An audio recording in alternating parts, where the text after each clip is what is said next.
and I would really appreciate it if you would stop Rob Taylor from blathering on and on.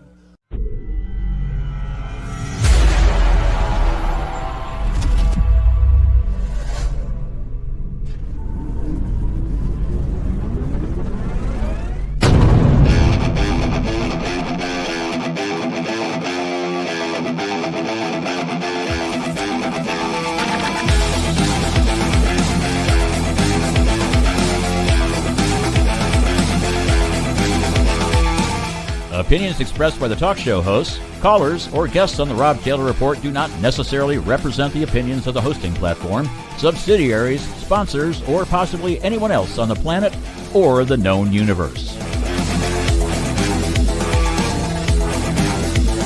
From the tinfoil and lead-line broadcast bunker on the beautiful south coast of Oregon, it's the Rob Taylor Report.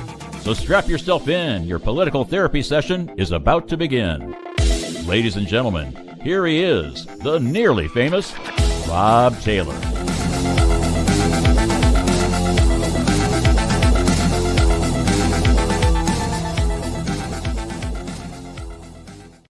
Having one hell of a good time the last couple of weeks. Well, actually, now it's almost 2, 3, going on 4 weeks of the presidency. Not quite 4 yet. What a beautiful time it's been. I don't know where they found that press secretary that's doing the press conferences for the president in the morning.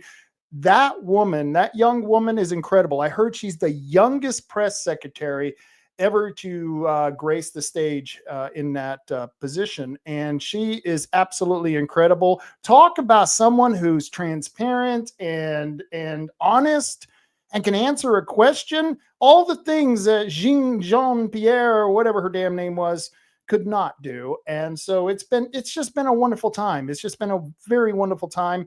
And I've got a couple of good friends coming on the show. So I hope you are ready, because we're getting ready to go. We're going to do some crazy ranting going on, and there's a lot to rant about. And joining me is Marty Kuhrt and Diane Rich. How you guys doing? Hey, how you doing, Rob? We're great. Good evening, everyone.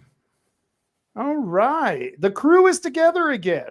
I haven't seen you guys in a while. No, we haven't talked at all.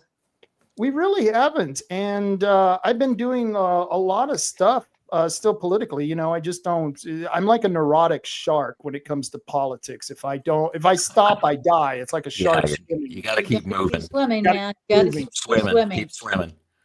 Yep. And so right now we're battling stopping the urban renewal project in North Bend that would cost the county commissioner $65,000 more a year that they just don't have. And Diane, you were at that meeting, weren't you? You know, I wasn't at the meeting, but I've heard all about it, and I've seen no difference. It's like painting the murals that they put everywhere, the safety murals. Come on, guys, get real. People cannot afford this right now. You've got to stop. We need basic services. If you want to focus on basic services, fine. But, you know, we're not going to do urban renewal right now. We need to focus on just keeping our businesses open and paying our taxes. Yeah. So, yeah. And Marty, he's living in California. California did away with their urban renewal agencies. I think it was about 15 years or so ago. Did you know that? I had no clue. Yeah, they got rid of those urban renewal agencies because, well, guess what? They had so many of them, they started sucking up too much money from the tax base, and they realized it was really undercutting the services that were provided by those taxing districts. So they went ahead and shot down the program, which was great. They actually did something logical for once, because that seems. Well, you know, if we follow the basic rules of capitalism, those who increase the appearance or improve the appearance of their businesses will do better. They're going to do it themselves, and they don't need to be mandated by the city. What the city needs to do is put out their contracts and do it to the smallest possible contractor available and increase the economy. That's the number one business of city and government, is to increase the economy. And they have to use the proper principles of the SBA in order to do that. They can't just cut corners and do whatever they want to, or we don't have the proper economic input that should be happening in our city and our county. So that's, something that really needs to be looked at. This was studied in 1950 by the best economic minds in the world. Mhm. And they put together the SBA. And why are we veering away from this with Coos Bay? I don't understand. Oh, it's everywhere. It's like a disease that's very, very it spreads like a disease. It's The knowledge is there. We don't have to do this to our children. no, We can really have a good economy. We don't need to spend all this money bringing people in when our hotel rooms are full. In fact, what I think the slogan should be for the state of Oregon, in the state it's in right now, is "Stop the Stupid." What do you think? I mean, seriously, I owned an advertising agency, very successful advertising agency in Salt Lake City.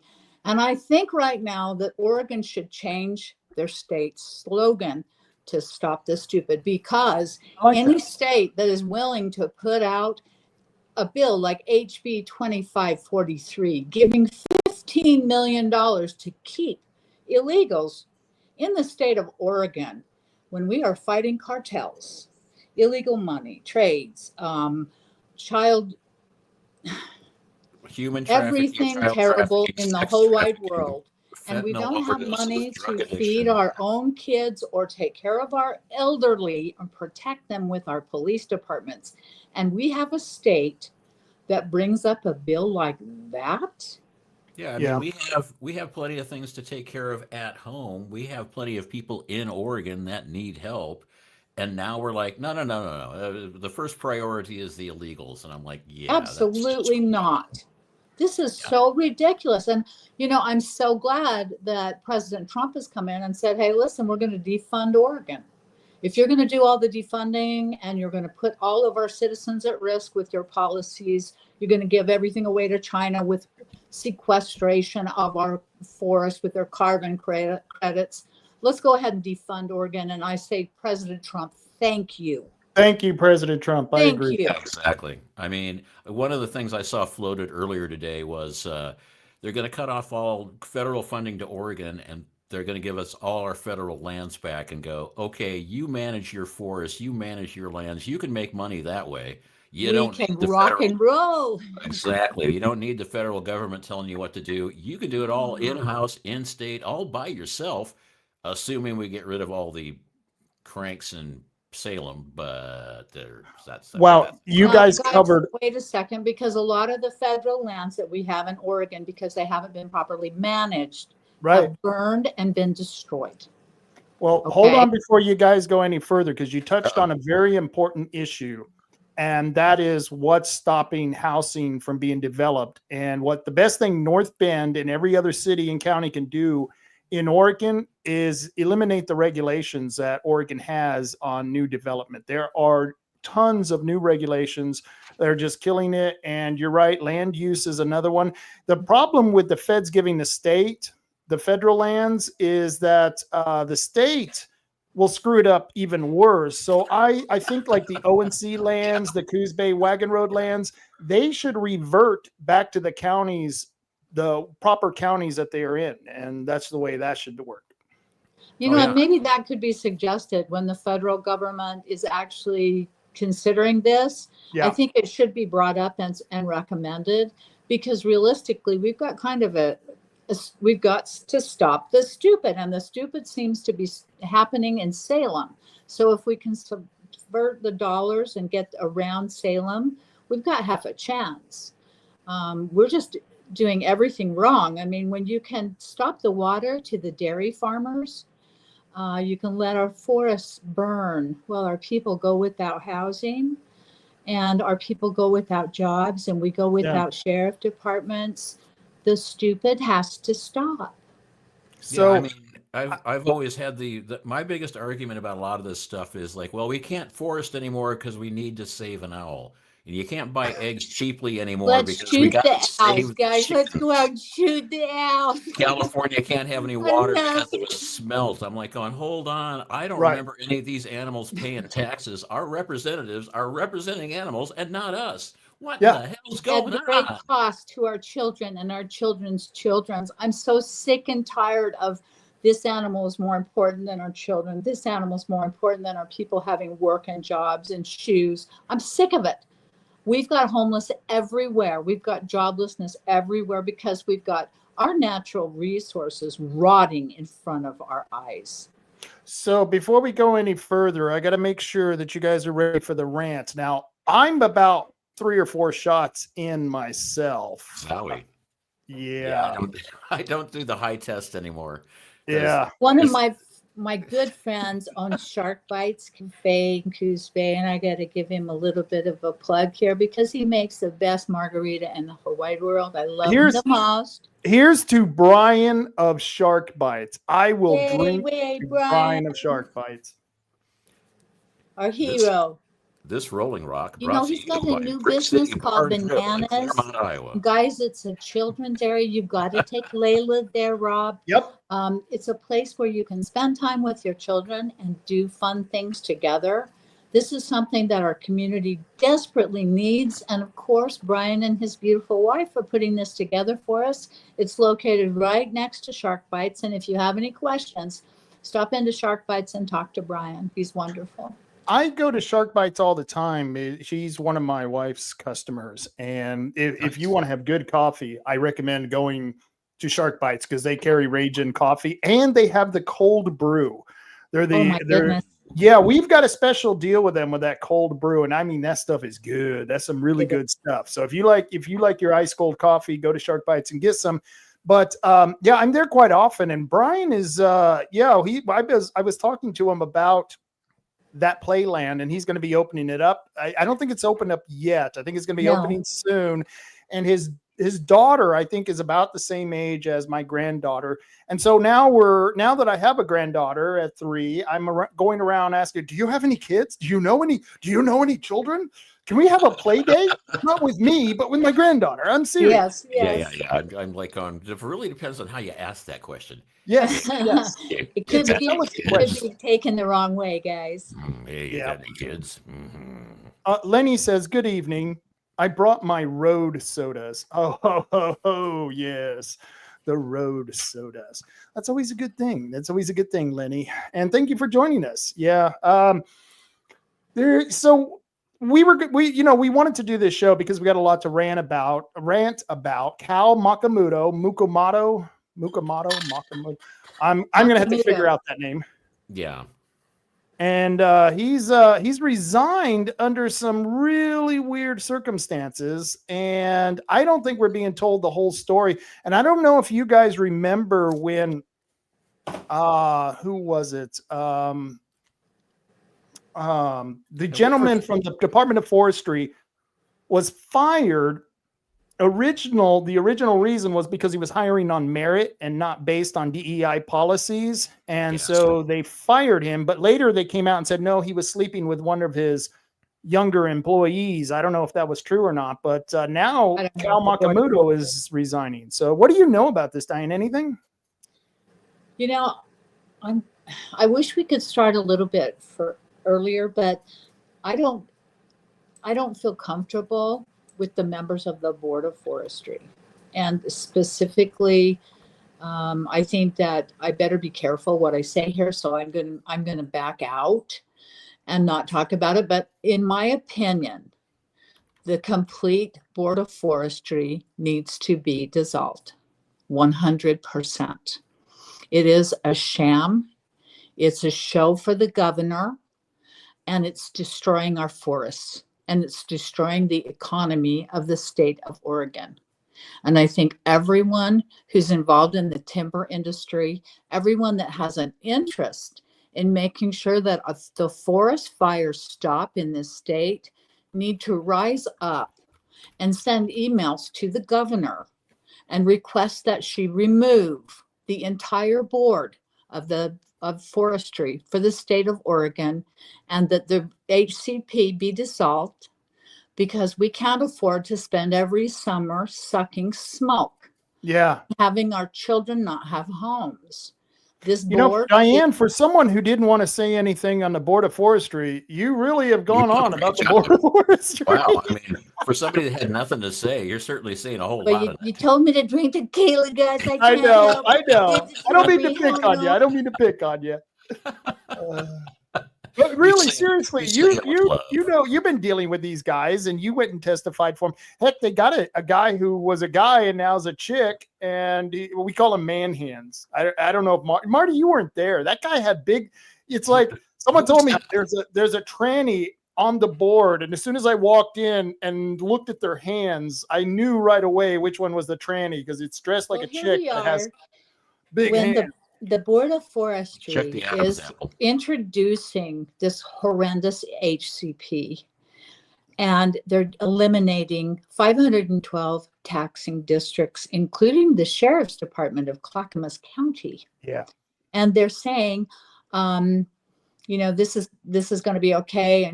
And what we need to focus in on is making sure that there are more transvestite and more DEI hires on the board. Yes, because that's going to stop the fires. My gut feeling was Yeah. that it couldn't have been more offensive to the lumber industry and to the people that were there in that room looking to lose their businesses and the economic support for the county and the citizens. And that would be the top concern of that board. How can you be more wrong about Right. what matters to the citizens of the state of Oregon? And And Cal, we really he just lives need here to in- look at the economy. We can't afford to burn trees when we need to build homes. right. And Cal Mukamoto. Mukamoto. I'm Let's just call him butchering the Mukamoto, hell yeah. out of You're butchering. Mukamoto. Just call him Cal. Cal, yeah, there you go. Cal, he lives in Coos County, doesn't he? Doesn't he live? Isn't he a resident here? I do believe so. I mean, when I was Yeah. doing a search on him, it says, let's see, it was the previous search. It's like Cal Mukamoto, Coos Bay, Oregon, professional profile on LinkedIn. So yeah, that guy. But Okay, Let's so leave it here's here. the story Don't about forget- the Oregon Forestry second in command fired over drama-filled and volatile relationship with subordinate, but that's not what they reported at the very beginning. I think we're getting greenwashed here. I mean, whitewashed here. I'm sorry. How very racist of you. I myself on air suggested that they're taking money to make the decisions that they're making because everything decision they made went against the greater good for the citizens of Oregon. Yep. Well, it might have been that he was actually making decisions that made sense, and the governor can't have any of that. I mean, they were saying, Yeah. it's like they were trying to overhaul two of the major endangered species protection on public and private lands thing, which they were holding up, and then there was the, like you said, workplace conduct issues, and I'm like going, well, if you're screwing around in your workplace, you think that would actually be a plus in Tina Kotek's eyes because her wife is given an office and a bunch of money and a big wine cellar, and you'd think, well, obviously he's not towing the line of what Kotek wants him to do. The problem is, Marty, the problem is that him and the woman, it was an actual biological woman. He's a biological male, and they're both, I believe, white. Just going on his picture and stuff. He's not looking very white with the name of Mukamoto, but okay. Well, no, not Mukamoto. I'm talking about the second in command that they fired. Oh, sorry. Yeah, the second in command who was messing around with his subordinate. If that would have been a gay couple or a trans couple, they wouldn't even have been able to fire him. No. It would have been celebrated. Yeah. Oh, look, we've got this wonderful couple in the Department of Forestry. Isn't this wonderful? See how love flourishes in the forest with trans people? Yeah, I can hear the story now. Stop this stupid, Rob. Stop this stupid. Yeah. Stop this stupid. Let's get We back need to to change the making Oregon things good in our flag. economy for our kids. Let's Yeah, take our focus off this. I don't care what sex you are. It just doesn't bother me. I don't care. I just want to have clean air, nice summers, and a healthy economy. And I want more than tourism to flourish here. And I don't want China to make money or benefit by our forests being killed with this carbon sequestration. It has to stop. And then you add to that the wildfire bills that they had passed. There was Senate Bill 762, Senate Bill 82, which created different mapping outlays for the Department of Forestry, which caused insurance to go up for homeowners depending on where your property landed in the map, whether it was low, medium, or high fire risk. And I believe like Josephine County, all of Josephine County in this fire mapping was listed as a high fire chance of it, going up in flames, the whole county. And now they're going to have to pay a fortune insurance because of this. They can't even sell their homes now. Yeah. Buyers can't buy because the banks won't finance them. Yeah. And this is criminal. I mean, there's you a have big taken push in- people's livelihoods away from them based on a decision, an arbitrary choice, to again wreck the economy of the citizens of Oregon. How long are we going to let this stupid keep going on? Yeah, It's Marty- intentional destruction. I mean, it's intentional destruction, and Yeah. I mean, like in Curry County, what happened was there was a lot of people that were living in areas that didn't have fire districts, and and their homeowners policies were going to go through the roof, and so the Curry County commissioners just basically said, okay, we're just going to extend the blah blah blah fire district to go around your house now, so that at least they could say, oh, I'm in a designated firefighting district area. But at the same time, why do they have to jump through these hoops? Who was the one that decided, oh my goodness, Josephine County is a fire risk, let's crank everybody's insurance up? Once again, there's no science to this. Where's the science to, we got to save some owls, but let the forest burn and make sure everybody starves to death because they can't forest and they can't take care of the stuff? Let's look at the stupid that goes along with let's save the owl, because they are going to save the spotted owl, but they're going to kill the barred owl. Barred owl, yeah. Okay, so let's send men out with guns to shoot birds that look almost identical. And let's just blow them. What in the world is going to happen here? How can you think of anything that could possibly go wrong?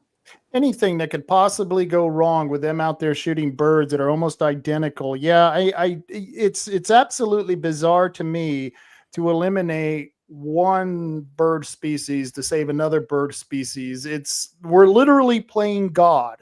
And why the barred owl? I mean, what has the barred owl ever done to you? I mean, come on. Well, and in the long run, do either of you care at all? And because I don't.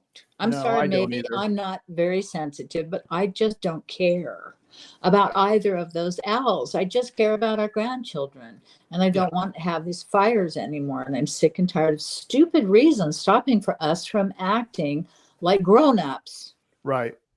And the thing is that these are a bunch of liberals, and you would think they believe in evolution. And evolution, one of the top axioms of evolution is survival of the fittest. So wouldn't the owl that survives whatever's going on between the barred owl and the other owl, I mean, the spotted owl, whatever's going on between the two, isn't it really the survival of a fittest? I mean, let's let them rumble in the forest, and whoever wins. Let the owls take care of each other.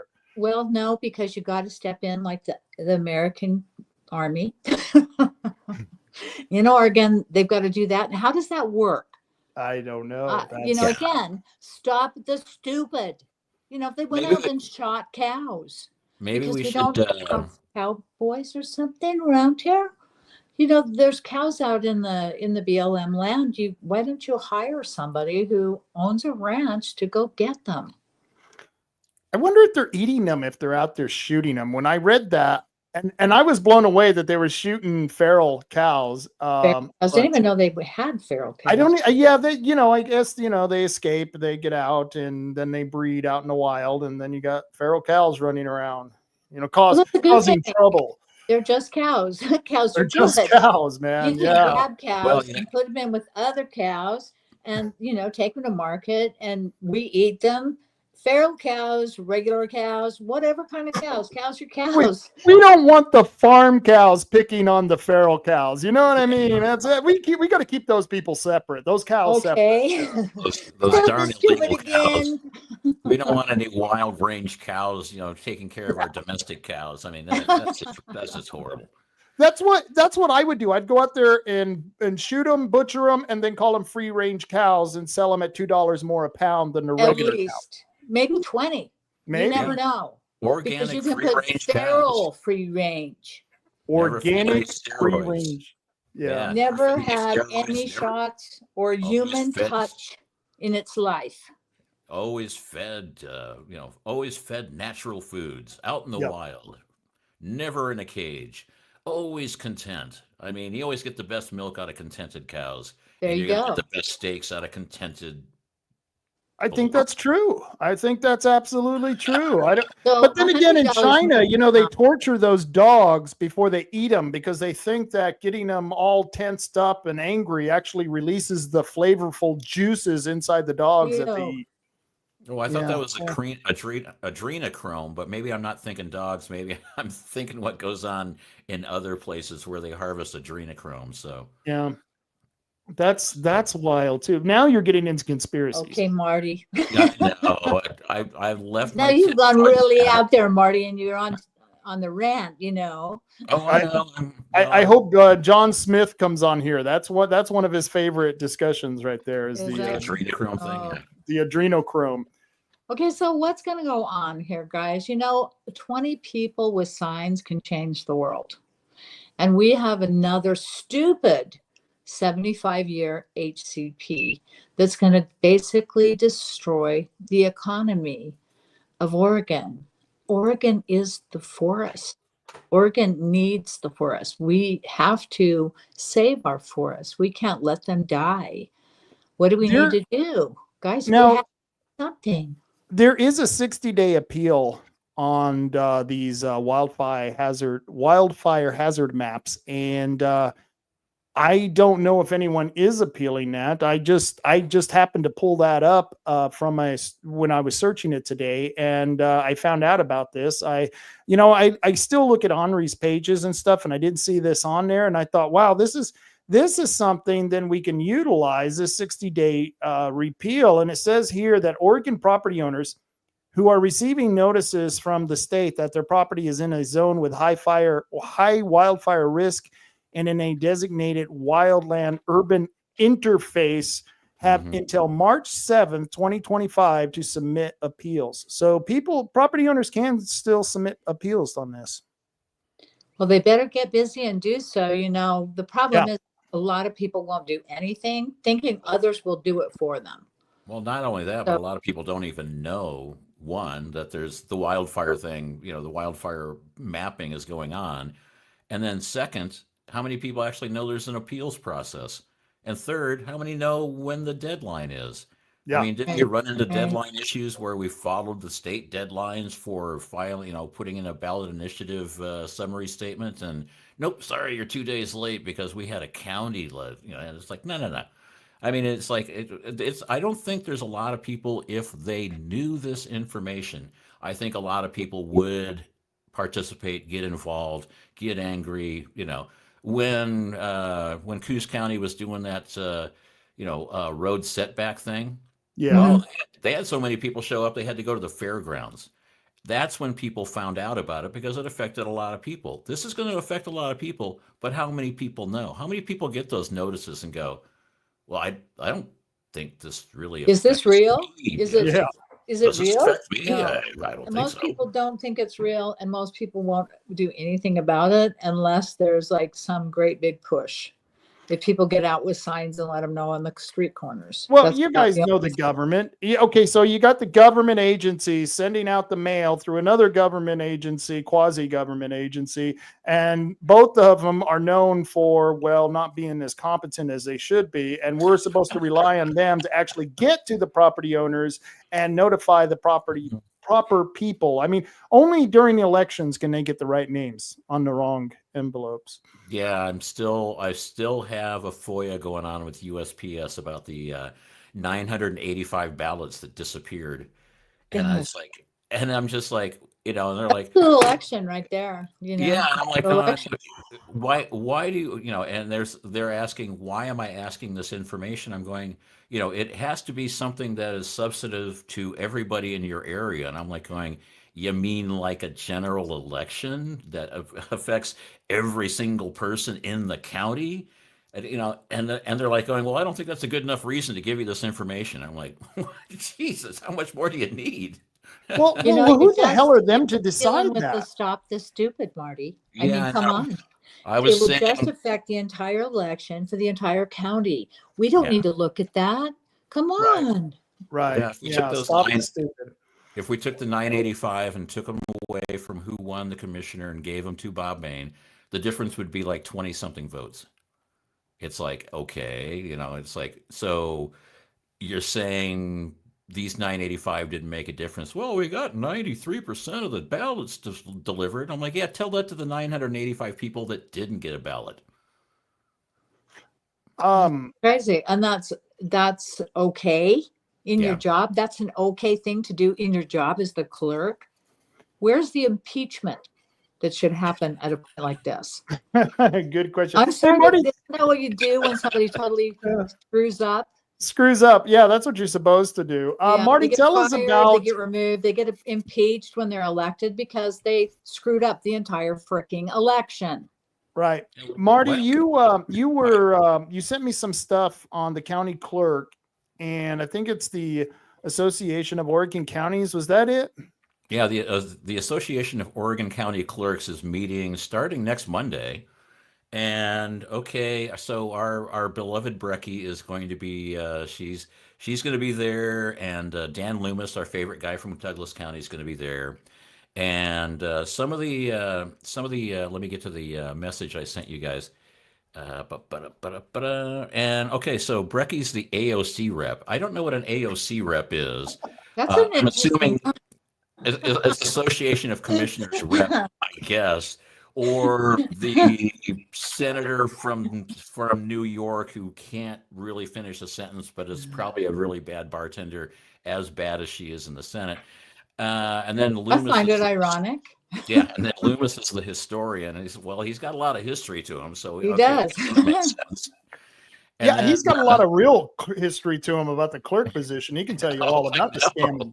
I mean, I used to complain about Brecky, and then I heard all the stories about Loomis, and I'm like going, okay, it could be worse. It actually could be Brecky's not worse. so bad looking at Yeah. Loomis, and Yeah. he's a Republican. That's the scary Well, freaking thing. yeah, sure, he's a Republican. Sure, just he's a like Republican. He's a Republican, and David Brock Smith is a Republican, sure. And then they're going to have a clear ballot user group meeting. And clear ballot is the election systems we use in Coos County, and they're used in about, I think, 10 other counties or 12 other counties in Oregon. And but it's going to be given by Stephen Trout. Stephen Trout was the election guy for the state of Oregon until he said, you know what? Our election systems are really insecure. We need to fix this. We got a big problem. And they turned around and fired him because they're going, I you can't remember. tell that to the public. I remember they Are said you an the end. idiot? Oh, you're fired. But isn't that a good thing? Isn't that a No. good thing that he's there because he's able to tell them He's that? there, yes.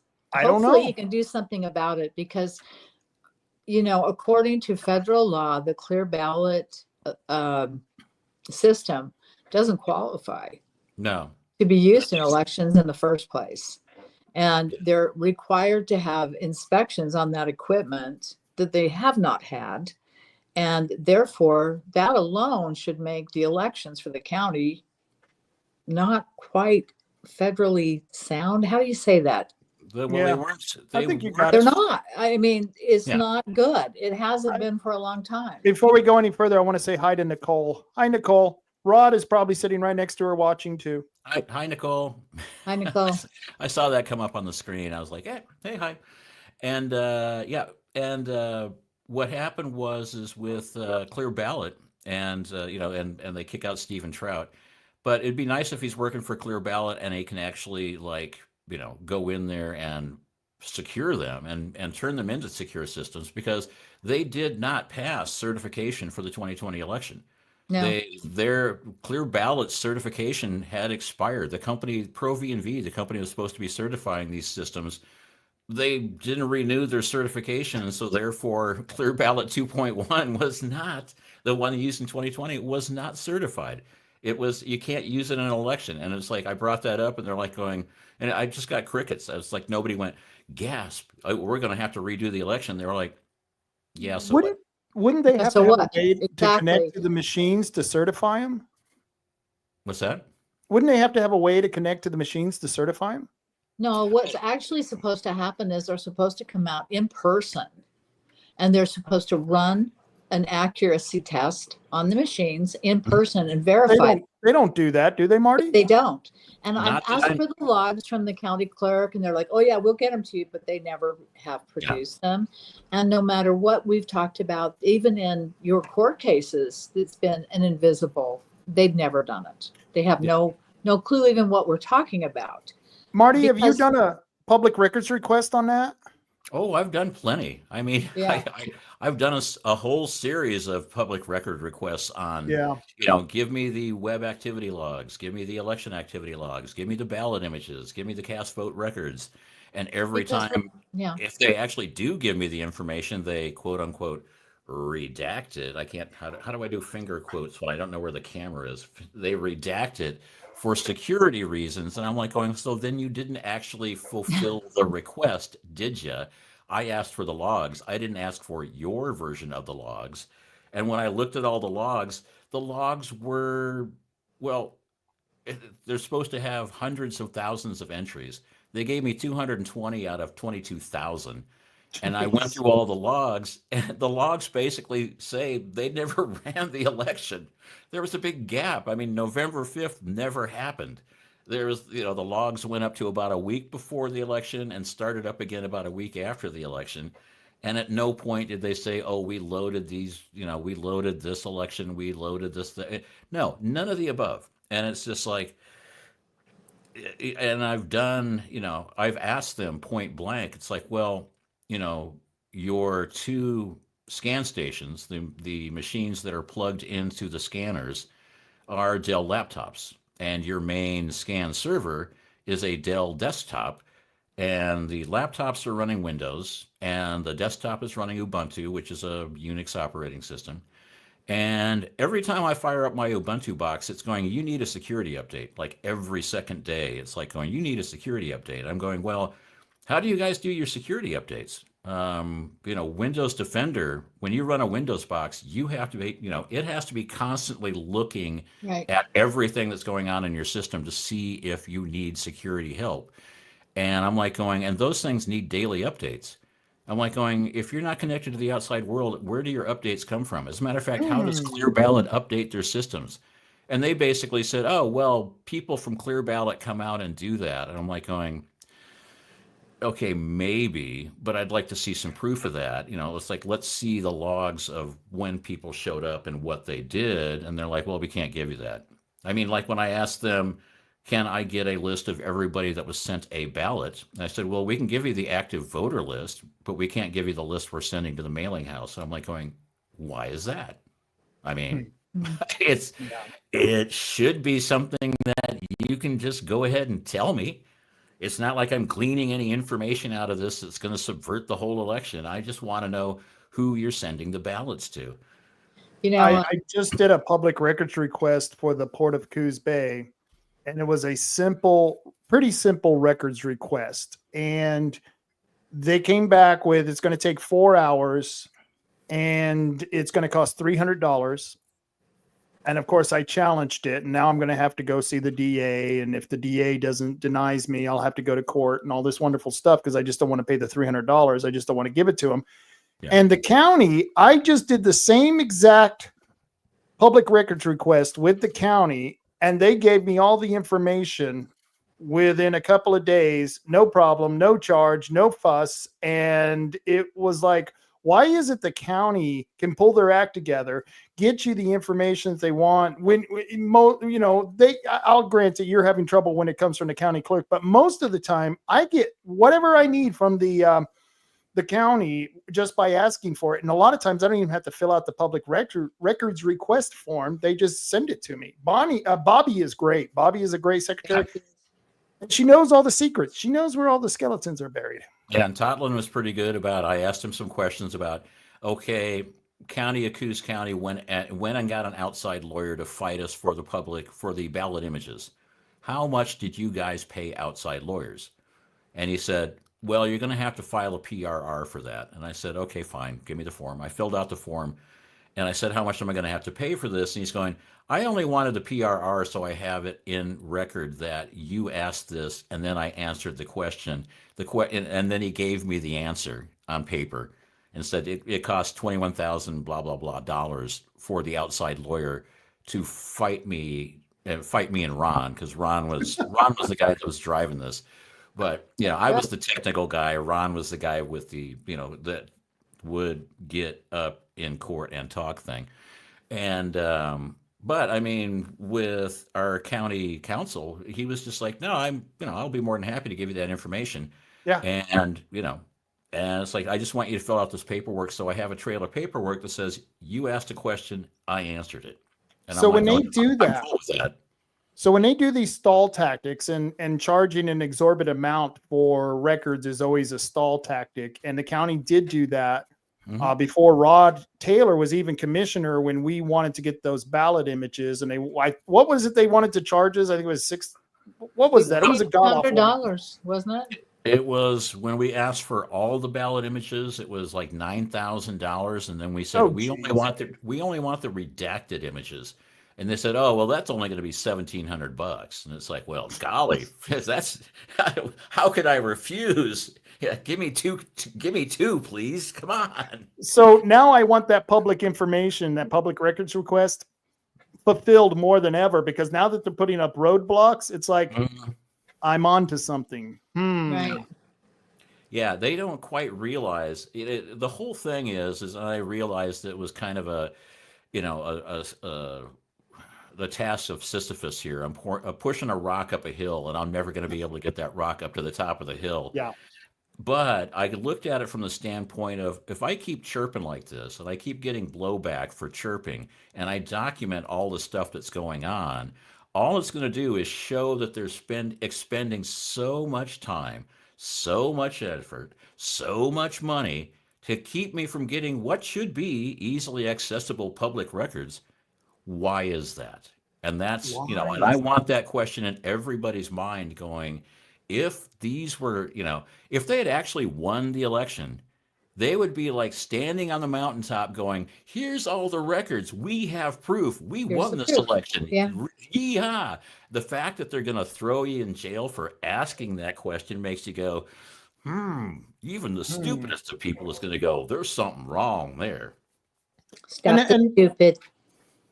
Yeah. And then the thing is that this is still, even after the election, the current presidential election we went through, the general election, and the results we got, other than here in Oregon, most people now have kind of passed by election integrity. They think, oh, well, something must have went right. Trump won and it's all been fixed. But the fact is that there were reasons why Trump was able to win and the steal didn't go through, several different reasons, but it's not fixed. And it's certainly not fixed here in Coos County. And I had Ben Edel. Did you two see the program that I had Ben Edel on?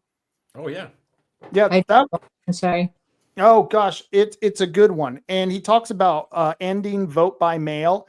And it's something that I think is very important. I think the initiative will never, even if it gets on the ballot, it'll never be passed by the voters because, those people in Portland are just nuts. And so it's still, to me, one of the best things to fight for, because I think it demonstrates that we do have a problem with the election system. And there is a good segment of society, I would say at least 40 to 50% of Oregonians believe that vote by mail is part of the problem and due to the lack of chain of custody. I agree completely with that. I think we need to vote in person. We don't need to vote by mail anymore. Yeah, I was on a Cause of America call today, the Oregon faction of the Cause of America call, and we're election integrity data people. So we get, we've got all these voter rolls, we've got all these voting return things and voter history things. We've got Dr. Frank, we got Sean Smith, we've got Vico, we've got all these people that are super computer nerds. And then we have a bunch of people on the ground that are willing to do a lot of work. And, and it's like, okay, well, there are so many ways to subvert the voting system in Oregon. We have really, really dirty voter rolls. It's not, it's like, it's not just, oh, I'm going to go to the clerk and I'm going to, show them my ID and I'm going to register to vote. No, no, no. It's so easy to register to vote, and there's so very little anything to keep. There's nothing that keep you from registering to vote in an untoward way. You can be an illegal alien. You can be from out of state. You can be a convicted felon. You could make up a name, and there's nothing in the systems that's going to stop you from doing that.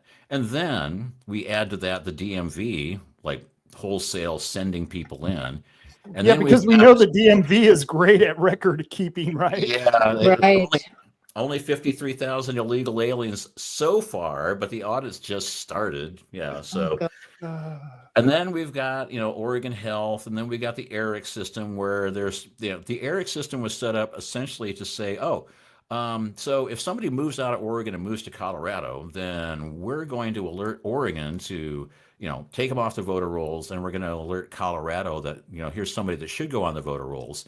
Well, that's what ERIC was set up to do, but that's not what it does. It basically has this huge bank of names and all this information about these potential voters that they can shift in and out of voter rolls at whim. So if you need a couple extra thousand voters all of a sudden, the day before the election, boom, they'll go on the voter rolls, or the day before mailing, they'll go on the voter rolls, and as soon as the election is over, boom, they're gone. So it makes it really difficult. I mean, we get voter roll updates on like a daily, or actually on like a weekly basis, and we're checking to see, who's coming in, who's going out.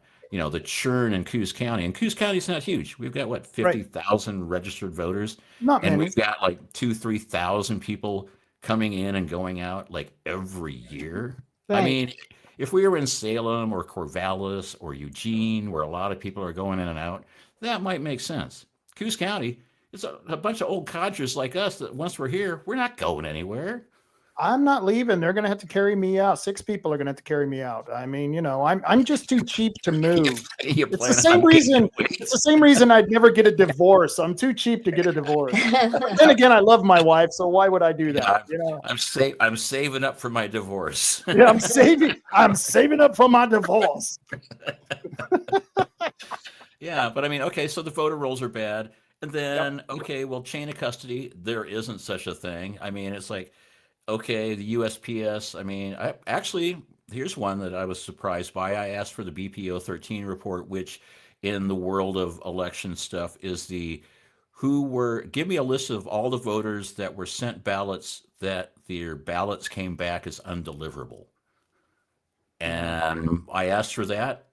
They charged me $13, and I got it in a minute and a half.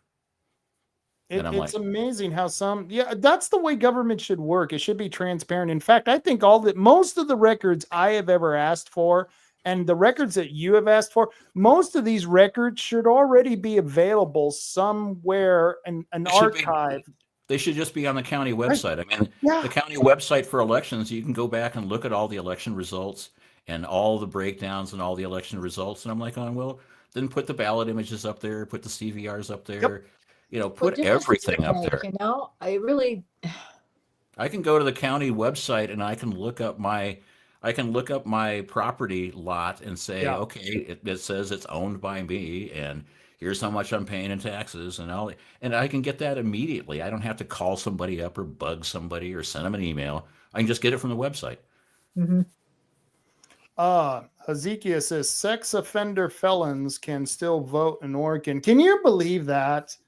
That's really, I mean, you commit a crime like that, I think you should, well, first off, sex offender felons, if it's a felony, you should probably never leave jail. To get a sexual offense, that's a felony. That means you've done something god awful, and you should be put in jail for a long time. But yeah, the voting rights of a felon. But then, you know, it goes against my argument, I guess. I think if people have served their time, then they should get all their voting rights back, or all their rights back, including voting. But I don't think sex offender felons should even be allowed to get out. I disagree. I think once you've lost the thing about it is that by the time you become a felon, you have a list of offenses before you get there. Okay. So by then it's time for you to lose your voting rights. We don't want people making decisions who are absolutely stupid. Stop the stupid, Rob. Stop the stupid. I'm going to make that my next logo. Yeah, I think we ought to change the Oregon flag. Change the Oregon flag and take the beaver off the back and put somebody in a dunce cap holding up a sign that says "Stop the stupid." Exactly. So last Friday, I had Chris Castleman. I had Chris Castleman and I had Rob from Base and Tackle. Or I'm sorry, I had Doug Washington. And we came up with an expression too, but it's not about the state. But we came up with a wonderful expression for anyone who's having troubles. Don't be a cuck. Take your neighborhood back. It's a quote of Doug Washington's that I'm now living by, and I tell people quite often, don't be a cuck. Just take back your neighborhood. Which for Marty, that would be wrestling squirrels and raccoons, right? Oh yeah. No, I actually had to build a little squirrel house next to my house because the squirrel got upset. I kicked him out of the attic. So. Yeah, I heard the funniest story. I forget which comedian. It was that guy with the redheaded guy with the country accent. I forget his name. He's from the South. Gosh, I forget his name, but he was talking about squirrels and he had a pole with a squirrel house on it. And he says, you want to do something funny? Take this stuff called Astroglide, and it's a lubricant. It's a very, very lubricant. And put it on the pole, and then when those squirrels climb up it, they hit the point where they hit that lubricant, and they just slide back down. It's the funniest thing to watch, but him describing it was just hilarious. Yeah. No, I actually saw a video of that the other day where somebody put a bird feeder up on a pole, and squirrels will climb the pole to get to the bird feed, but then he covered it with some sort of lube. So it was a funny video of the squirrel getting about halfway up the pole, and then just sitting there going, oh, that's hilarious. That is hilarious. People are actually doing it. See, now they're doing it. They hear a comedian and they go, that sounds damn funny, Helen. Helen, go get the Astro Lube. Don't waste that. That's expensive. Who do you think I am, P. Diddy? Yeah. Well, P. Diddy had probably a couple pallets full of, pallets chock full of that stuff that he's not using anymore. So we can probably buy that and baby oil. They kept saying he committed crimes. We found a whole bunch of baby oil, and I was all, well, you got to have a lot of babies to be making that much baby oil. Yeah, I know. How many babies do you have to squeeze, and how many quarts of oil do you get out of your average baby? Could you imagine having to clean up the hotel room after he has one of his freak offs with all that baby oil? Boy, we have really gone into the weeds now. Guys, go another direction. Yeah, no. Gross. Wow. Oh, Lenny says, I love those awkward Astroglide moments. We go from funny. So guys, let's get back on track here. So let's get back on track because we were talking. What do you think about Trump freezing the funding for Oregon? He's been in office for 2 weeks and he hasn't solved every problem in the world. What a freaking slacker. I know. But did you like the fact that he was willing to do that? Oh, yeah. That was an executive order that he was going to defund anyone who wasn't following his policies on DEI, but then it got rescinded, not because he rescinded it because of a court case that came up, but yet he said he was going to try to implement that through another means. And I hope he does here in Oregon. And I'll give you one good example of that. Here in Coos Bay on the Spit, the port of Coos Bay, and this is why I'm having a problem with them, they're bringing in this intermodal cargo container shipment plants. And it sounds great until you realize what they're doing. It's going to be an all greenwashed facility where it's going to be automated. and everything's going to be electric. All the cranes, all the other machinery is supposed to be all electric. And from what I understand, they don't even have this stuff. They're going to have to design this. It doesn't exist. Right. It just can't be done. The size of the batteries that would be involved in this type of engineering to lift the containers off of the ship, they do not exist. It is never going to work. And the other concept is logistics. The reason why they put in a port is to avoid transportation costs of any kind. So they look for cities that are large, cities that have good population zones, not the cities like Kuhrt. Although we have a deep port, we're for lumber, friends. That's what we've got. Well, and that's what I was going to say. If they were going, because they're going to put, I think it was like, I saw an estimate for almost $1.8 billion to be able to get the railroads up to shape, to be able to do to facilitate the cargo container shipment. And I thought, okay, you could maybe justify that. I doubt it, but you could maybe justify that if you actually opened up some lumber mills and were shipping wood to other places. That would justify maybe some of that railroad expense, but I don't think we're going to get enough material through here as far as products off the cargo container shipment to make up for the money they want to put into the dilapidated railroad system. Well, they sold the railroad system to the group for the cost of the recycling of the rail. That doesn't mean that the rail is any good. Right. Because when railroads are put into play, you have gravel underneath it, and that goes away when it rains. And so how good is this rail system? I would say not very good. It's not just the rails, it's the ballast. They have to keep redoing the Most ballast. importantly. They have to keep redoing the rails. Yes. And cargo, I mean, it's like, I live down here in Los Angeles. When I'm in Los Angeles, I'm pretty close to the Port of Long Beach and the Port of Los Angeles. That's a huge container ship shipping port. And they have huge rail yards down here. Mm-hmm. And they take them off the boats and they put them onto little trucks, or they put them directly onto trains. But the thing is if you put 2 containers on a train, a flatbed, they actually have these kind of, buggies that they put these containers in so that they don't ride too high off the rails, so you can stack 2 containers at a time on top of each other. Well, as far as I know, the tunnels that you go through on the rail line from Coos Bay to, the Central Valley, you're going to have to make new tunnels too, and new tunnels can't be cheap. So you got the right of way, but you're going to have to put in all new ballast. I was reading that they were going to all new rails and all new tunnels. Weren't they going to lower the tracks?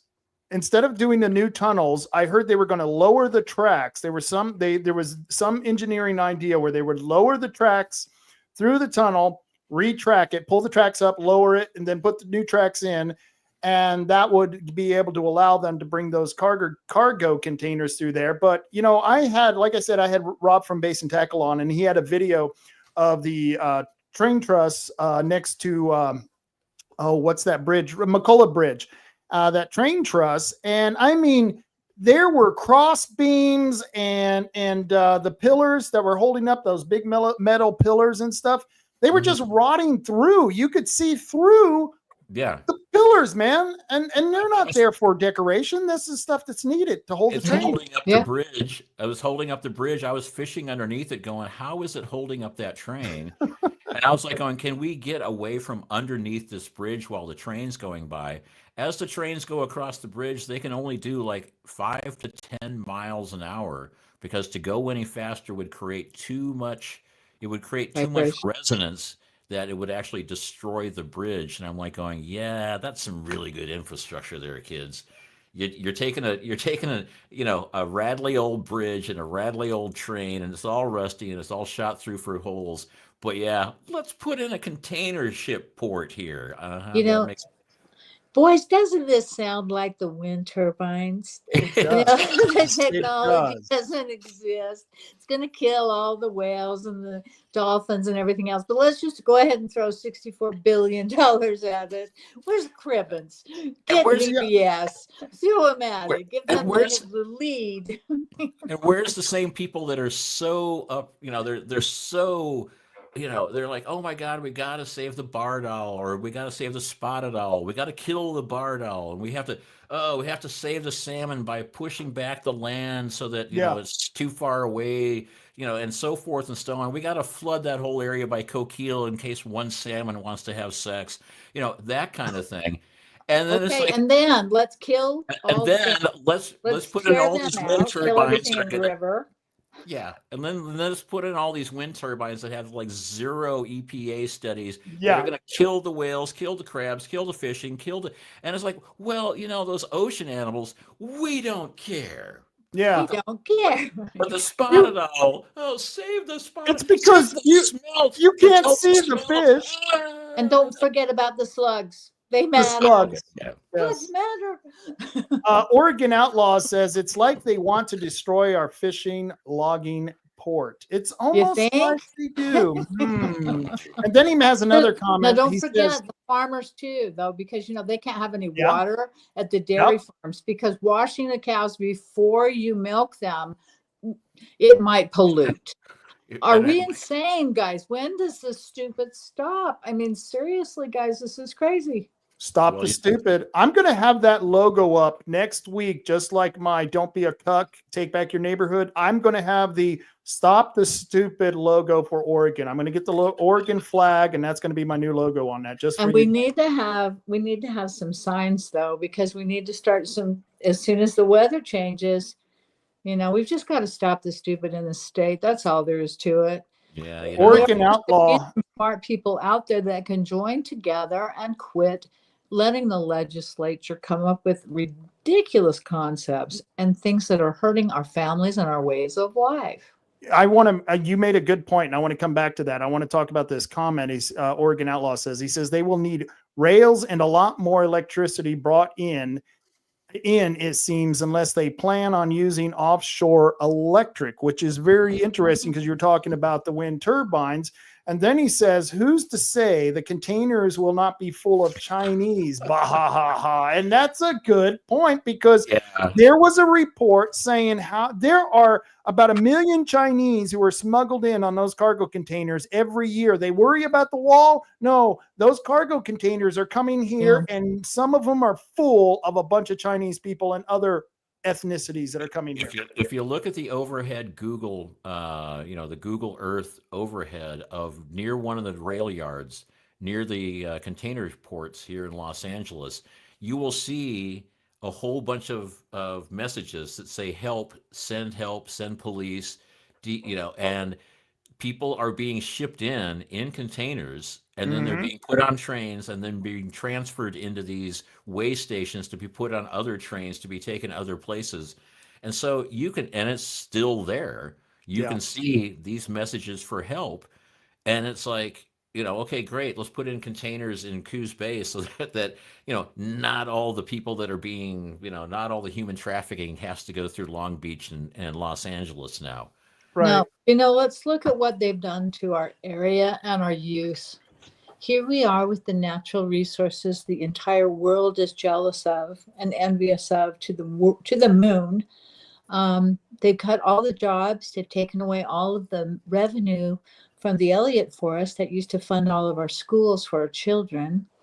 And they put that into sequestration so that Chinese companies can not only pollute China, but destroy our forests here in Oregon. And then, what are they doing to our children? Well, they've made it so that the school can actually decide whether or not our child should change their sexes, and the parents have nothing to say about it. I want to play a video from one of my sponsors, and here's what I would like to see happen to some of these heavily wooded areas.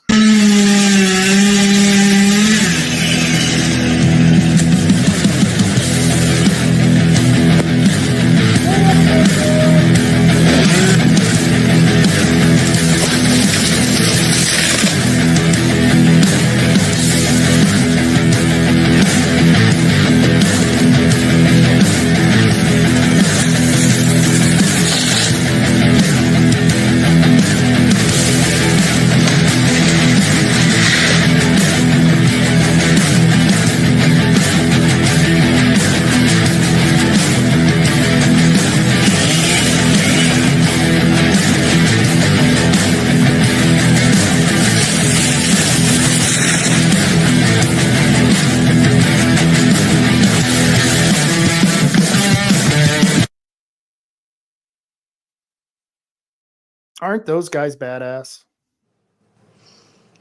They really are. And the skills that those guys have, we can't afford to let that go away.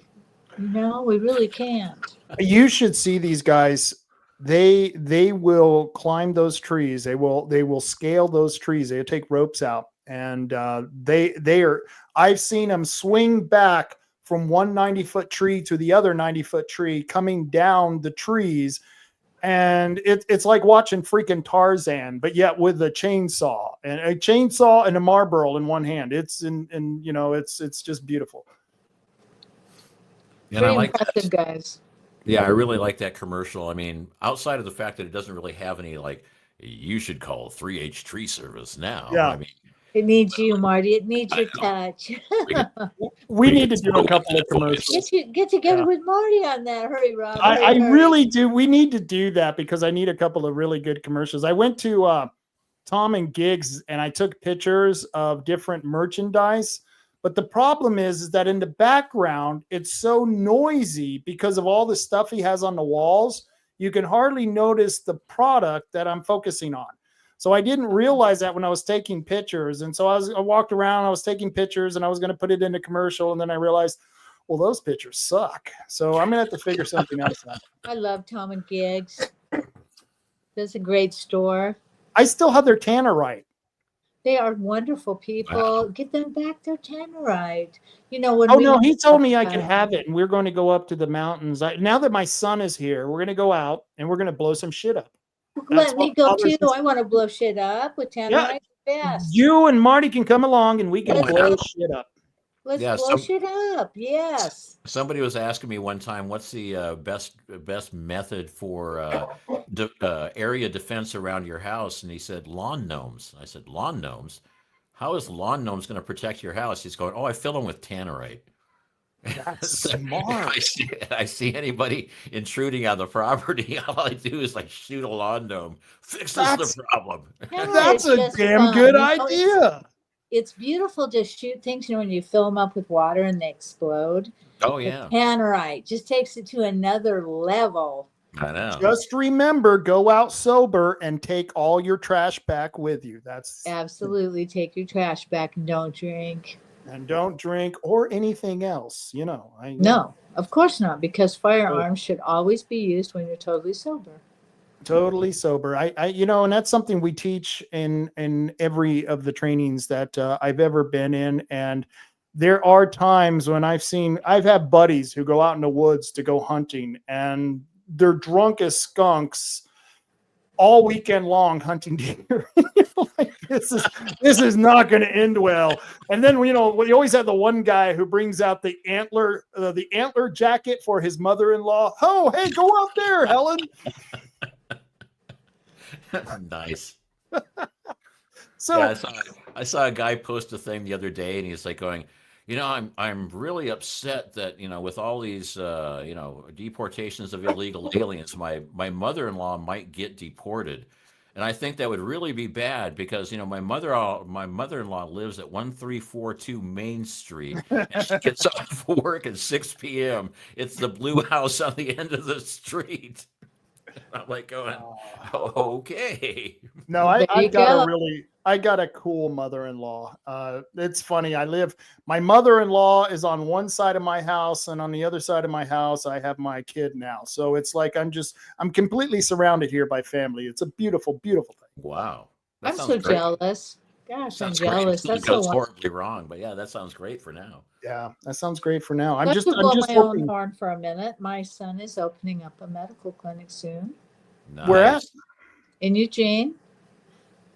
And so he's actually dealing with a lot of the hardcore druggies out there, isn't he? My son specializes in behavioral therapy. He works with drug abuse and alcohol abuse, and he also created parenting programs for opioid users. So, most people who are drug abusers have children, just like everyone else, and they have no idea how to become parents and be good parents. And my son is brilliant, and he wrote the program that's used by Oregon to help them become better parents. and it was really necessary. And that was my son, and I'm really proud of him. He's a brilliant man. I was going to say, I will drink to that. I will definitely drink to that. And I can do that because I'm a responsible drinker. The last There's time a difference between use and abuse. Right. And everybody Use always and needs to abuse. remember that. And, that's the good thing about it. And, we can't be really hard on the drug laws that came to Oregon were very destructive. I mean, very destructive. But the fact of the matter is people are very unhappy. And we need to figure out why. I think first. I think because we are the leader in the world as Right. far as technology and advances. Yeah. And we've got everything right at our fingertips, right here in this little box. And every day everyone's on it. And I think that we're losing, not only are we losing, especially this next couple of generations that are coming up, not only are they losing the ability to talk and communicate with others, but there's a mental illness with not having that actual communal connection with other people, like us sitting here talking, you know what I mean? It's just not the same. No, it's not. And, the processed food, combined with the fact that there's too much screen time, not enough connection. When I was growing up, we had dances. Everybody went to dances, community dances. There's nothing here in Oregon like that. And in Utah, there's that every weekend. And I think it's a good thing. And I think we should try to do something like that and maybe raise money to save our forestry industry. Well, that's why we lose. We lose all these kids because there's no jobs and there's no entertainment. Well, there's no entertainment. People need to dance. That's just a fundamental need of people to go out and dance and enjoy themselves. And it's lacking here in Oregon. They focused in on alcohol rather than things that other people can do without drinking. I mean, I'm having an alcoholic beverage right now, but I prefer not to drink most of the time. I do too. Yeah, but have other things available like hiking and physical fitness. And I think that the areas that we're lacking is that if you look at when we were younger, the majority of the people, there was only one overweight person in my class. And I look at my daughter's class in high school, and there were only one or two normal weight people in her class because of the processed food industry, the lack of exercise, the lack of eating right, all those things combined for our youth that we need to focus in on and change. And I know that people feel better when they exercise, people feel better when they eat right. And it's all one of those trained things. And when we've had the Food and Drug Administration telling us to eat oats and things like that, we're not going to be healthy people. Look at the advisors that are involved in our government that hold the offices that tell us what we're supposed to eat and what we're supposed to do, and they're 350 pounds. This shouldn't be the way the government is working for us, and we should not be following these examples. We have to stop this stupid and do better. Yeah, when I was a kid, we used to have the presidential fitness thing, or Yeah. basically it was like a physical fitness thing, and it was like the president, Kennedy, the president. Yeah, the Kennedy Award. Yeah, you had to have it. Everybody had to get it. It was built into the curriculum. It'd be like, and you were like, it was part of the whole program where it's like you were supposed to get out and do activities and play football or play baseball or play tag or go to the playground or go for a run and all that kind of stuff. And you interact with people and you form teams. And now everybody's like staring at their phone. Everybody's been told that no matter how you are, it's not quite right. And so everybody and everything gets disconnected. Then you add to that, they're destroying our economy. They're taking away our forests. They're taking away our fishing. Their parents are either unemployed or underemployed, which doesn't make for a great house. And then, and it's like you get to school and they're like going, well, you can say you're a cat and get away with it. You can say you're a different gender and get away with it. And it creates so much confusion. I mean, there is enough confusion in being a kid and a teenager that you don't need to pile on and add to it. And now that Oregon's been ranked 50th in education after piling $1.8 billion into the education program, we're still at we're still at levels that are as bad as they were during the lockdowns in 2020. And it's like, Marty, that puts us behind Mississippi. If we're 50th in the nation, we're behind Mississippi. Man, I feel stupid all of a sudden. I know. It's I know, a horrible thing. And my kids came something here from going to school in Utah and graduated top of the class, and it was easy because they actually had an education. And it's sad. It really is that one of the valedictorians here in Kuhrt County was using the word prophet, and the word I'm talking about is a leader in a religion. Yeah. In terms when we're talking about fiscal profit. So you're saying the one with the PH was being conflated with the one with the F. Okay. Exactly. So my company made an extra $2 in profit. I'm sorry, but isn't that something that you would expect from somebody who was not the valedictorian? Yeah. And this was in a PowerPoint presentation. When we were out gathering signatures for all the petitions I've gathered signatures for all over the years, there are times when, and I remember one specific time at the fair, there was about 3 guys who showed up, and 2 of them couldn't sign their signature. They couldn't write cursive to sign their signatures. And I'm looking at them, telling them, you got to learn this. And they go, oh, it's not important. I said, really? What do you think they wrote the founding documents? What type of writing do you think that was written in? And it was cursive, folks. If you can't read it, you can't follow it. And then you have to have someone tell you what it says, just saying. Who would have thought the movie Idiocracy was going to be a documentary? And then we got people like this chick here, Rachel. Is it Levine? Not Levine. I think it's Rachel Levine. Yeah. Yeah, it's Rachel. So okay, I've been watching. I don't know if you saw the RFK. Oh, I loved it. He burned Bernie. I mean, I loved it when he burned Bernie. But I'm like, they're saying RFK is not qualified, and I'm going, less qualified than that? You gotta be kidding me. Wow. And I don't, I watched I watched them when they were going through confirmation. Stupid, boys. Just stop the stupid. Stop the stupid. But I was watching the confirmation for Levine 4 years ago, and she just sailed right through. It wasn't even controversial. No one else other than me, I think, watched the actual video. And then RFK, they're doing all the Trump confirmations. That's some of the top rated views that C-SPAN is getting because it's the Trump administration. Right. And RFK is incredible.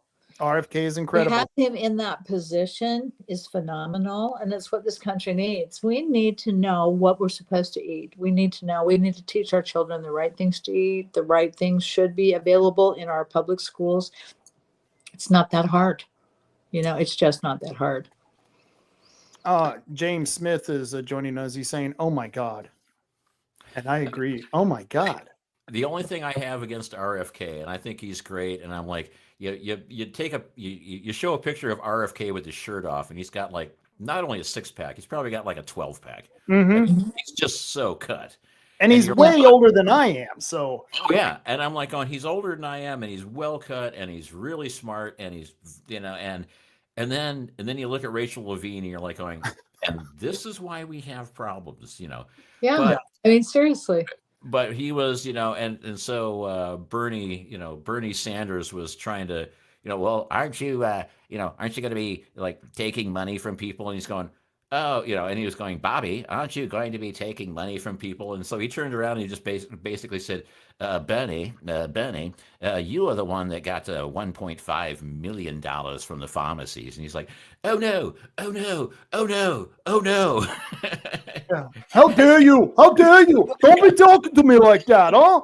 This is huge. Yeah, I'm not taking money from the pharmacies. Not me. Bernie basically posted on X. He said, I took $0 from pharmacy CEOs. And it was like, yeah, but you took $1.5 million from Big Pharma.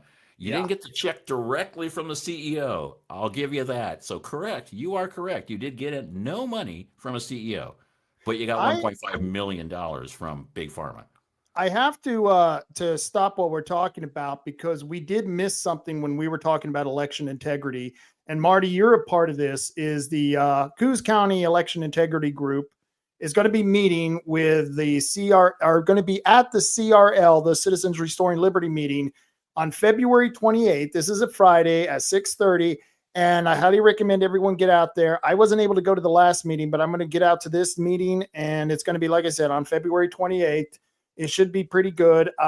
Nancy and Tom are helping putting this together. And we've got a pretty good election integrity. Am I even allowed to say that, Marty? Am I even allowed to say there's a group? Oh yeah, no. We have a website called CoosIntegrity.com, and we have an election integrity group. And we do hold meetings.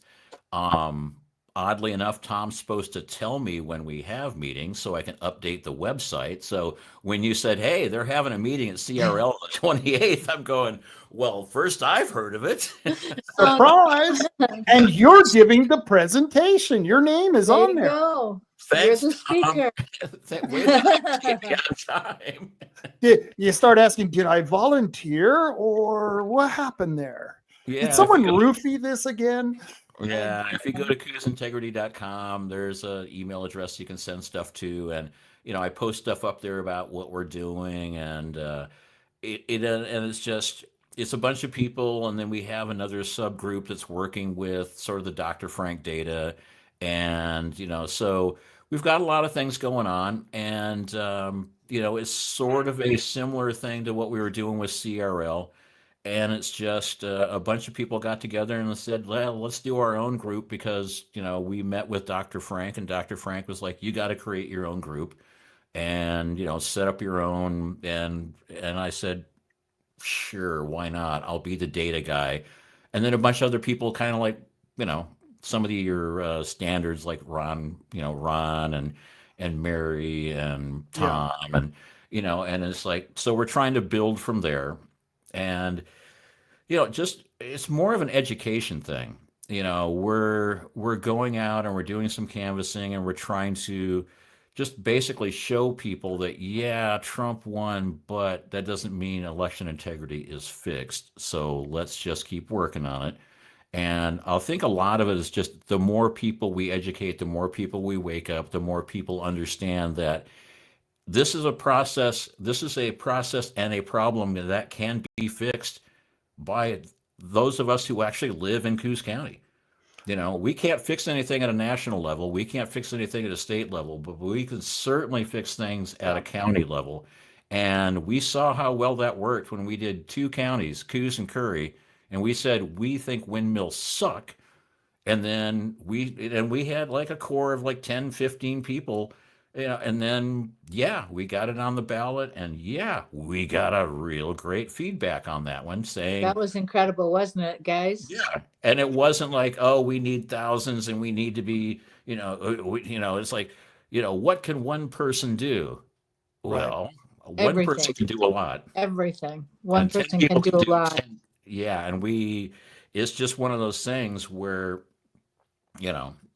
it's for all the people out there that say, well, I can't really do anything. It's like, yes, you can. I'm no rocket surgeon. I'm no genius, but I can certainly, You're pretty much so a genius. Sorry, yes, you are. What's a rocket surgeon? I want to know. You rocket surgeon? Yes, you are. Yes, you are.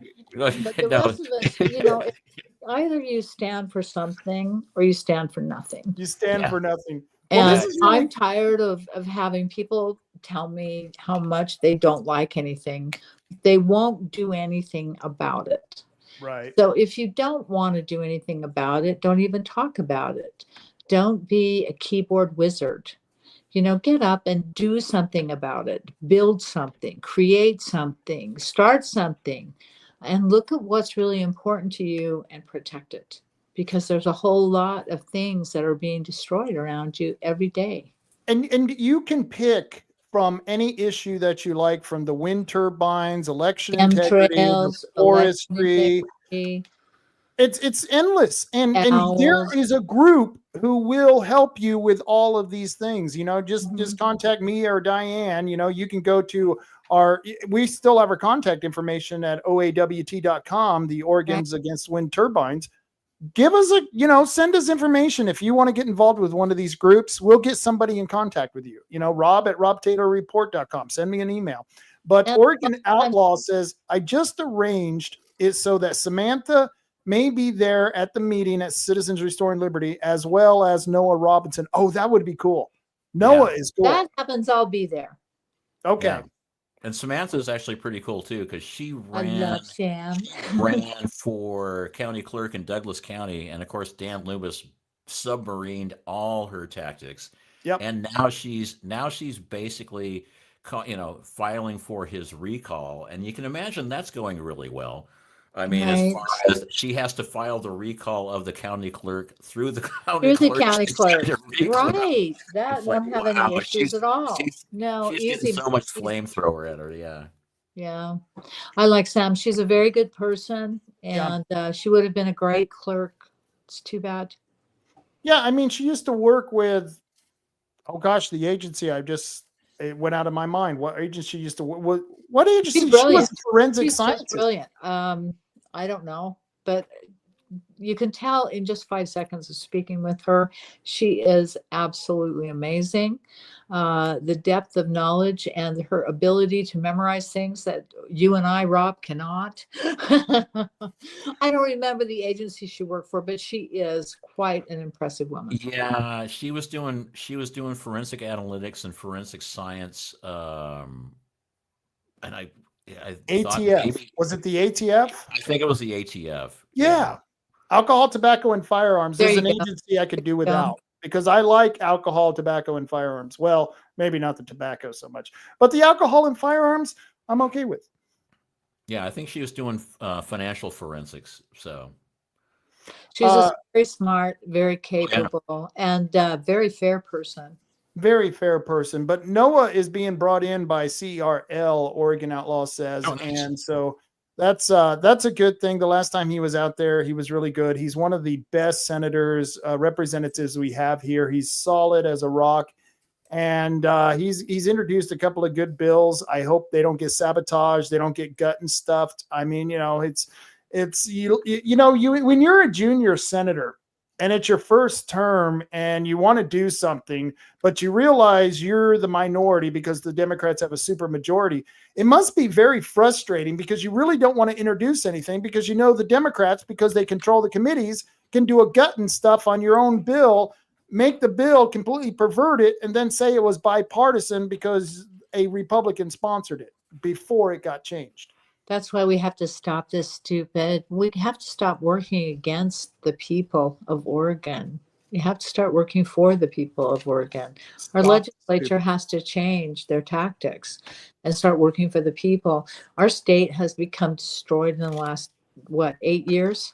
I mean, seriously, it has become destroyed. We have to stop what we're doing right now. It can't get much worse. What's that? Stop the stupid. Stop the stupid. I love that. It's backwards. We need to stop it right now. Thank you, Marty. Parts of it are backwards, and I did some of the stuff backwards on purpose. But okay, all right. Stop the stupid. I was going out of my way to be stupid about it. What a surprise! I'm glad you have to go out of your way to be stupid. That says a lot. It really does. Naturally. It does. Yeah. So I want to one of the things that I want to talk about is that I want to go back to what's happening next week, because this is a huge vote. This is a local vote for Coos County. Every Coos County citizen is involved with this North Bend School District vote on the North Bend City Urban Renewal Agency. And we talked about this at the beginning of the meeting. And I've got a post on the blog, the Rob blog, and you can go there and find out more information about this. I got links to the meetings. I've got links to all the documents. And this is happening 6 p.m., February 6th.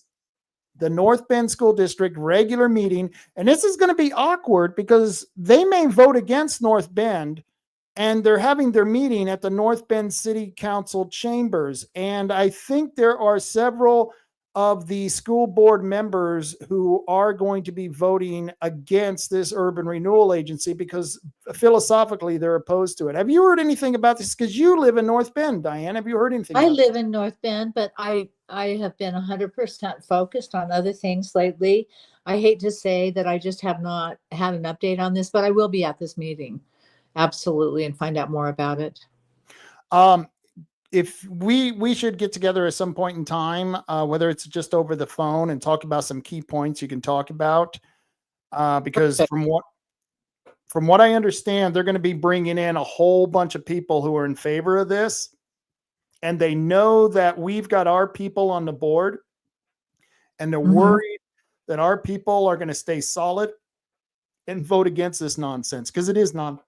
It is nonsense. If we just have to stay with capitalism, we have to stay within the parameters of the Small Business Administration and not get out of those guidelines into the stupid idiot, stop this stupid stuff. And this is one of the things that we just can't afford. So I'd love to go to the meeting, save me a spot, and give me a call beforehand. Let's go over it and let's talk about it. You got a deal. This is one of David Milliron's brainchilds. What they want to do is they want to tear down that annex on McPherson. They want to tear that down. They want a new police station. They want a new city hall. They're going to put in apartments. They're going to put in low-income housing. And of course, because the city's going to own it, it's not going to generate any tax revenue. And they say the way it's going to be offset is that there are going to be new people moving in. And because they're going to be new people moving in, they'll be paying more in taxes locally, which I think is a bunch of nonsense. This is not what the government is supposed to do. This is the opposite of the correct and the proper things to do within the Small Business Administration, which is part of our government.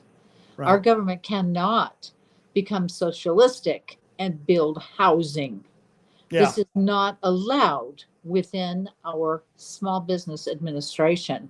And if you don't know the rules of the Small Business Administration, David Milliron, I suggest you read them, because you are not allowed to hold property. You are not allowed to hold rental property.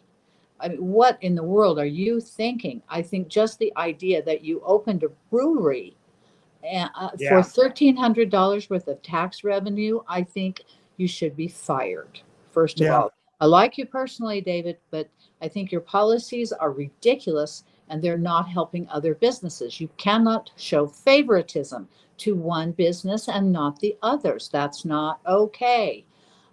No, absolutely not. They don't know what they're doing. You have to leave that up to developments and real estate agents and investors. The city should not become an investor or compete with private investors.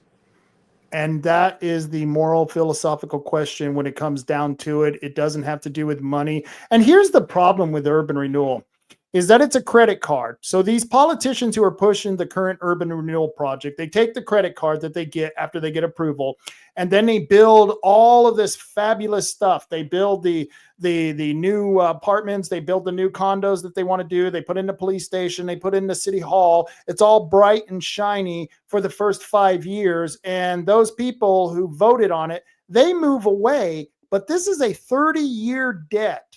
So 5 years down the road, we lose those politicians, new politicians move in, and I can guarantee you the maintenance for this, the cost of employees, the cost for the upkeep, all of that is going to go up exponentially over the next 5 to 30 years that this loan is going to go out. And those taxing districts are not going to receive the money that is now going to the urban renewal agency. That's the county. That's the college, that's the school, that's the, I believe, the library, and there's 6 other agencies there that they take money from, and they provide services. And if they don't have that money that's being produced by the tax base to provide those services, then they either have to cut the services or they have to raise taxes, which is really the flaw with urban renewal, because they shifted where the taxes were going in the first place. Because when you vote for a tax bond, you think it's going to the taxing district.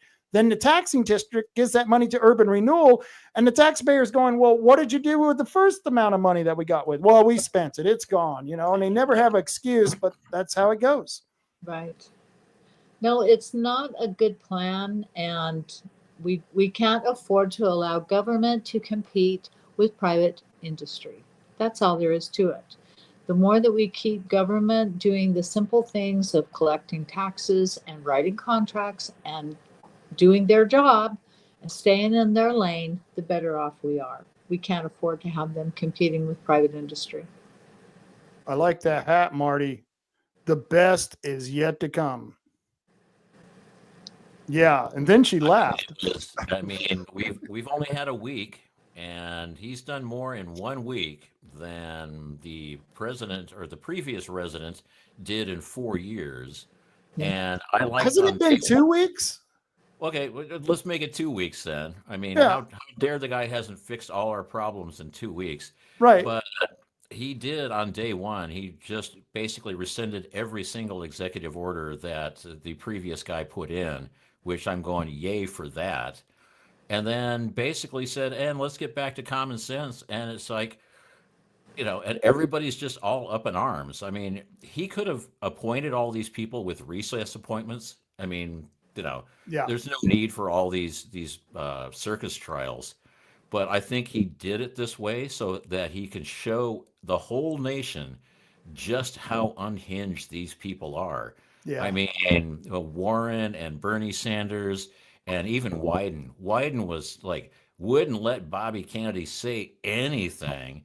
And it's like, well, and how much did Wyden get in, big pharma money? It's like, he got like $1.8 million. And it's like, well, does anybody question why he doesn't want big pharma's knees cut off?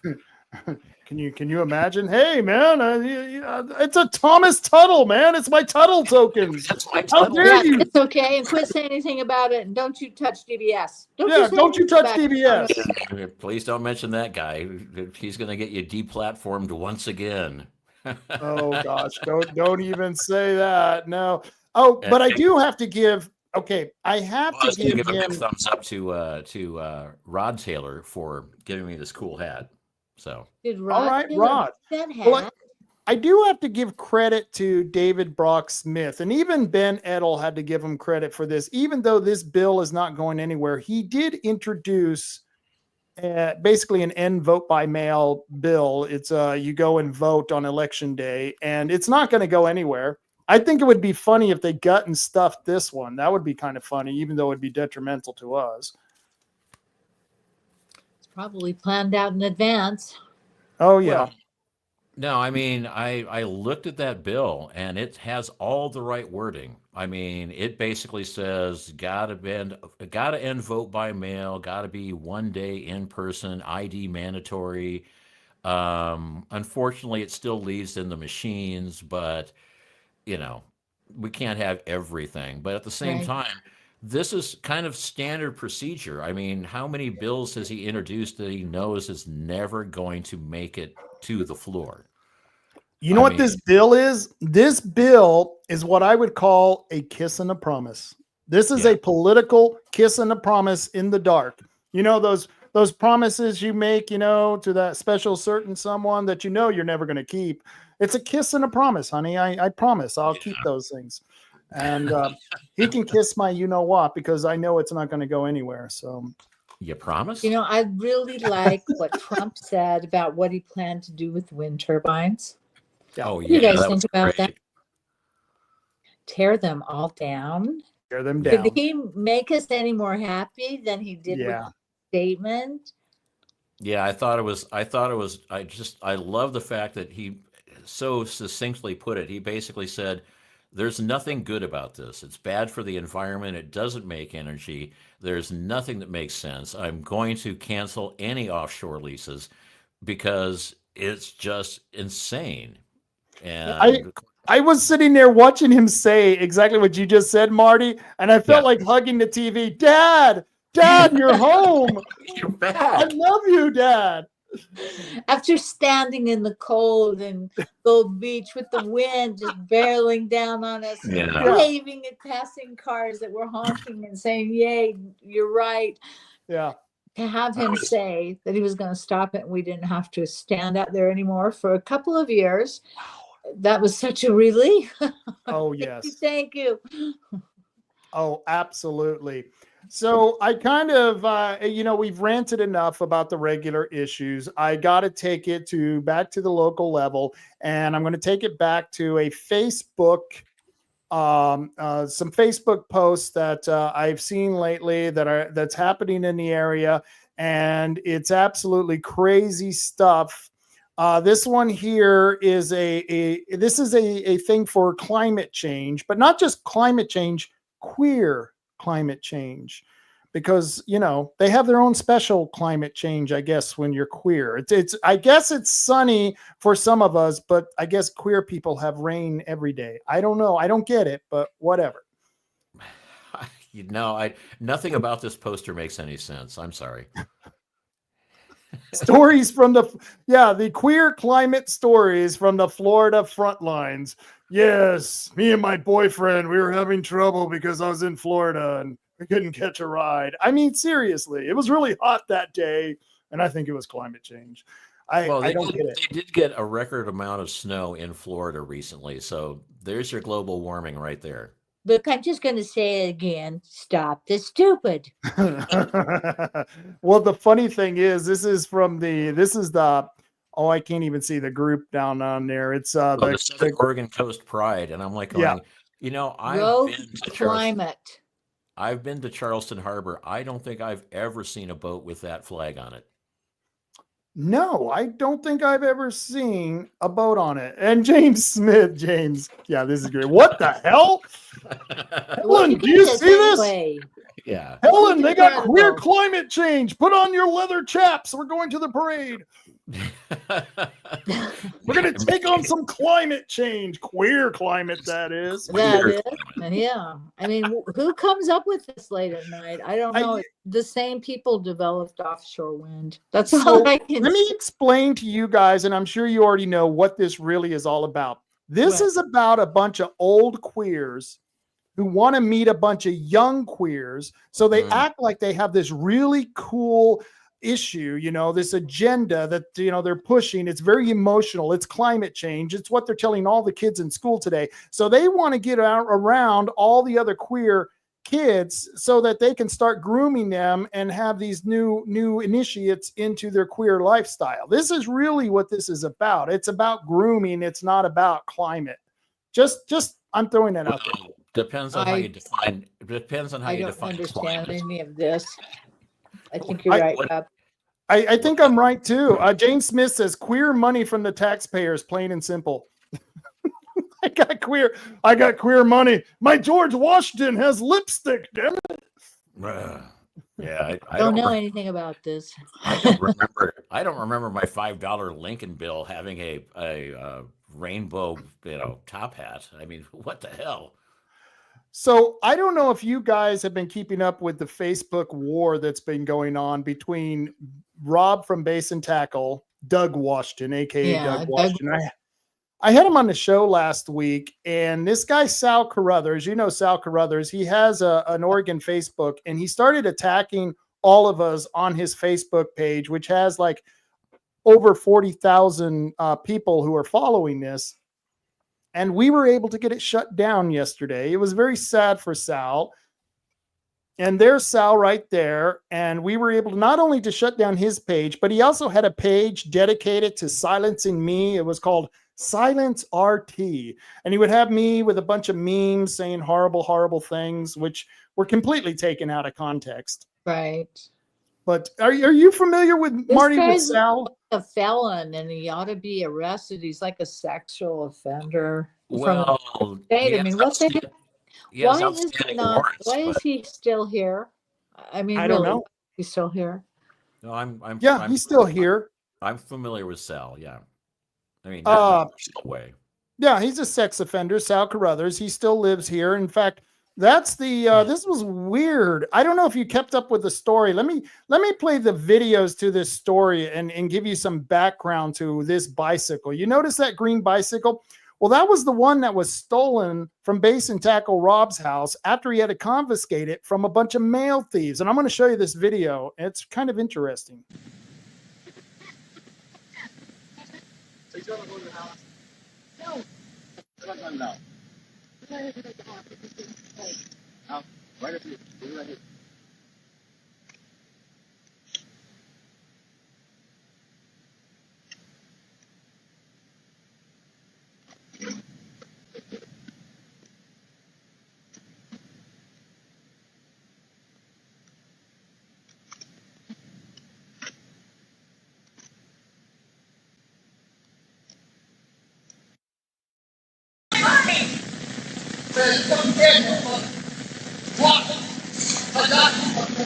Come and get him.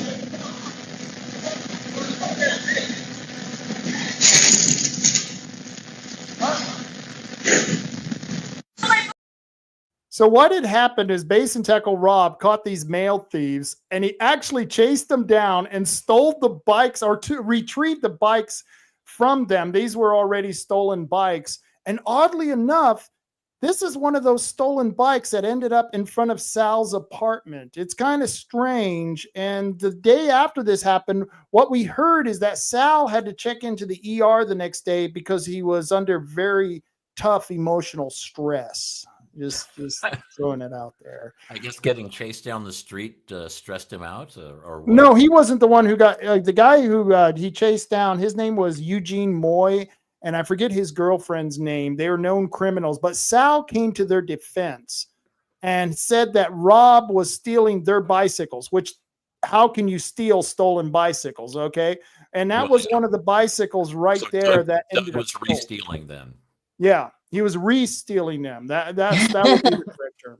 And so this ended up in front of Sal's apartment, and it was kind of strange. And so the next day, I think Sal kind of broke down, and then he really broke down once we took off his page because he made money off of his page. But we got tired of being harassed by him. He's quite a detriment to the society in Kuhrt. Yeah. And I don't know why people put up with him. And there's people defending him. That's what kills me. Yeah. Oregon There Outlaw will says, always be people who defend those who they think are underdogs, even though they don't know the truth of the situation. And they'll never look into it. They'll just assume. And, they're keyboard warriors. They'll take on a fight. They don't understand because they won't look into anything. They won't investigate anything. No, absolutely not. And Oregon Outlaw, he says that, remember back in the day when we still had insane asylums? Yeah, that's kind of the problem right there. Just saying. But that's just some of the things that have been going on Facebook, and I thought I'd keep everyone apprised of that. And we'll have Base and Tackle Rob on again because this tale is just continuing on. It's really weird. It's just, I don't know. This guy Sal is just crazy, and now his supporters are going after us because they're mad at us for getting his page kicked off. But that was the best. Facebook was beautiful. They just kicked him right off. It was great. I find that surprising somehow, but yeah, whatever. I mean, well, they I promised. noticed, He just came out last week and had this big thing about he's not going to do fact checking, but he still wants to do careful monitoring of pages to make sure that they're following the standards. So with the fact that the guy that runs the page has such a criminal record, it's pretty easy to get his page taken down. well, yeah, and Zuckerbucks went to Mar-a-Lago and took a knee because he knows he was complicit in election interference. Yep. Big time. To Big the time. tune of like $200 million in CTCL. Right.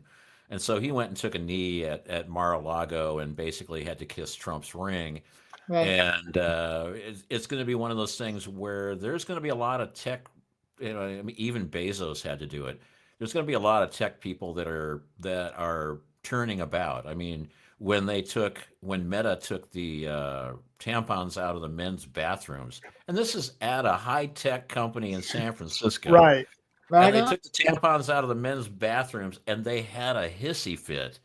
And I'm like going, well, first off, having a hissy fit about removing tampons from men's bathrooms, what is wrong with your staff? I love the fact that Elon, when he took over Twitter, turned it into X, and he fired, like, I forget what the percentage was, but it was a It was huge huge. chunk of employees. And for about 3 days, the systems were a little bit slower. Then all of a sudden, they became like 300% faster Yep. because they weren't, they didn't have like, 10,000 employees sitting there and like blocking posts and, sucking up bandwidth with stupidity. Right. So Right. I wonder what Elon's going to do if they put him in charge of the Pentagon. well, he's running Doge, the Yeah, Department of Governmental Efficiency. So hopefully that'll be a good thing. I think that that's a great thing. I think we are so blessed right now. Look at what happened. Not Yeah. only did we get Trump back after the country got to see the crash of the country Oh, with yeah. people that are not qualified to lead and that don't have any business sense, and that their concerns are for things that are not going to make our children more successful. They're going to destroy our economy and leave us in destruction. And thank goodness Trump came in, and the rest of the countries in the world immediately snapped back and said, oh, we will work with the United States of America. And that's the most important thing that I see in the last 2 weeks was the complete turnaround of what was looking like the entire government of the United States and our economy was going to crash big time. Yeah. Well, Oregon that's how- Outlaw says, how's that saying go? Birds of a feather flock together, talking about Sal Carruthers and the other guy. And Oh, yeah. Hezekiah says the criminal love birds names are Ernest Eugene Moy and Sherry Nicole Harris, for all of you who are keeping track.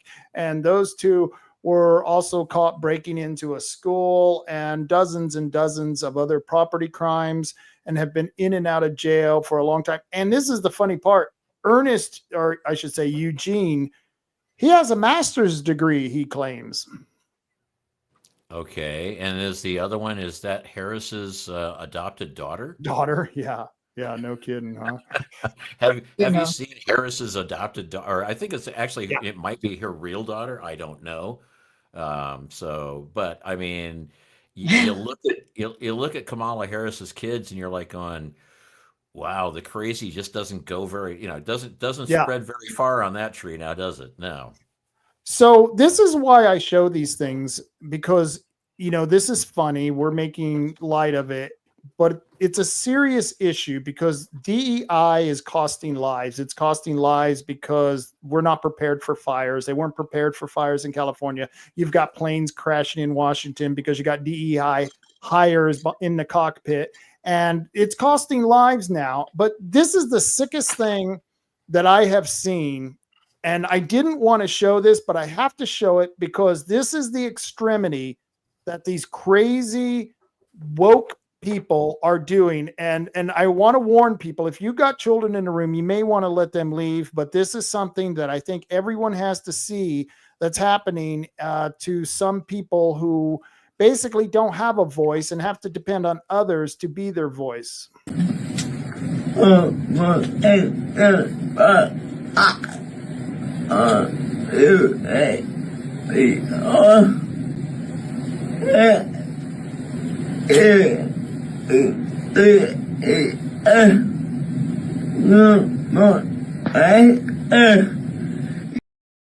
And that young man, well, actually, it's a young woman who has transitioned to a young man, has a lot of physical and mental disabilities. And somehow, if you read the what said there on this picture, it talks about how this young person was able to communicate to him, telling him that she wanted a sex transition to a male. And you look at what they did to this person. I was just completely disgusted by it. I cannot believe this is happening. Yeah, and I read that whole thing, and it's like Anita Hall of social justice and intersectional feminism basically took Gina and turned him into Maverick. And I'm like going, I've had somebody in my family that was like that. They couldn't consent to anything. Right. And, and we basically had to take care of them all the time. So essentially what you're doing is you're taking essentially a crash test dummy and, mutilating them for your own. I can't imagine what the goal would be, Yeah, but I mean, it's sick. this is just horrific, horrendous, and you know, it's it's sad actually. I mean, It's sad. it It makes me makes me sad. want to cry. It just Yeah, It- makes me want- because Yeah. yeah, my grandmother used to take care of Harold, and Harold was like that. He was in a chair and and it's like eventually you kind of get used to what he's saying, but not a lot of it came together and made sense. right. But it's not like, oh, well, since Harold can't take care of himself, we'll just go ahead and change him into a gal because, we can do that. And Oregon Outlaw says she could have been being abused. Well, I think the fact she went through this process, she was abused. She's That's clearly being abusive right abused. there. Yeah. Well, there's a perfect example. I mean, well documented abuse, by the way. So Very well documented. And it's on Facebook. And I was just scrolling through my feed and I saw this video and it just looked so strange. I had to check it out. And it was like, I can't believe I'm seeing this. This was Yeah. like 2 hours before we went on air. And I couldn't believe what I was seeing. And it tied in with the lunacy that's happening, here in Coos County between, the people on the right and the people on the left, the sane and the insane, I like to call them. This is just downright abuse, man. This, like Diane said, it almost made you want to cry. I mean, if this didn't hit you in the gut, you're probably not human. This is disgusting. If this was my relative and the person in charge was doing this, I would be calling adult protective care. Don't you think that should be called at this point? Yeah. To use this person as an experiment. Yeah, I This wouldn't is be that not kind of okay. I bet you someone already has. I'm willing to bet that they put out this video. Someone already has, because you can't have the president that we have today and have something like that going on in this country and people not stand up and say, this has got to stop. I mean, you cannot be doing this to children who can't even decide which pajamas to wear at night, and they're letting them decide which sex to be. You cannot let them do it no more than you can someone who has impaired facilities, mental facilities, physical facilities. They just can't do this. This is just immoral. We've allowed our senators and our representatives to do that to our children in Oregon, to allow it to be legal for them to do that to our children here in Oregon. It's sad and disgusting. And we've got to do something about it because it's legal for them to do this to our children here. And there's 3 names: Dick Anderson, Tom Knopp, and gosh, I forget the third Republican who allowed that mutilation bill to go through here in Oregon. Oh, goodness.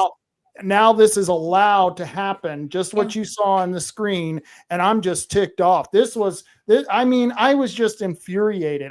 You see stuff like that, and I don't know what I'm more angry about, what I'm seeing or the fact that there's nothing I can do about it other than keep complaining. And you can't stop it. And your own children, your grandchildren are going to be subjected to it, and you can't stop it if it starts. I told my son, I said, you got to pull my granddaughter out of public school and put her into Christian school. I mean, it's the only way to go right now. And that shouldn't be that way. We should be able to have general public school, but we can't in Oregon because our children can be put into this kind of a situation at any time.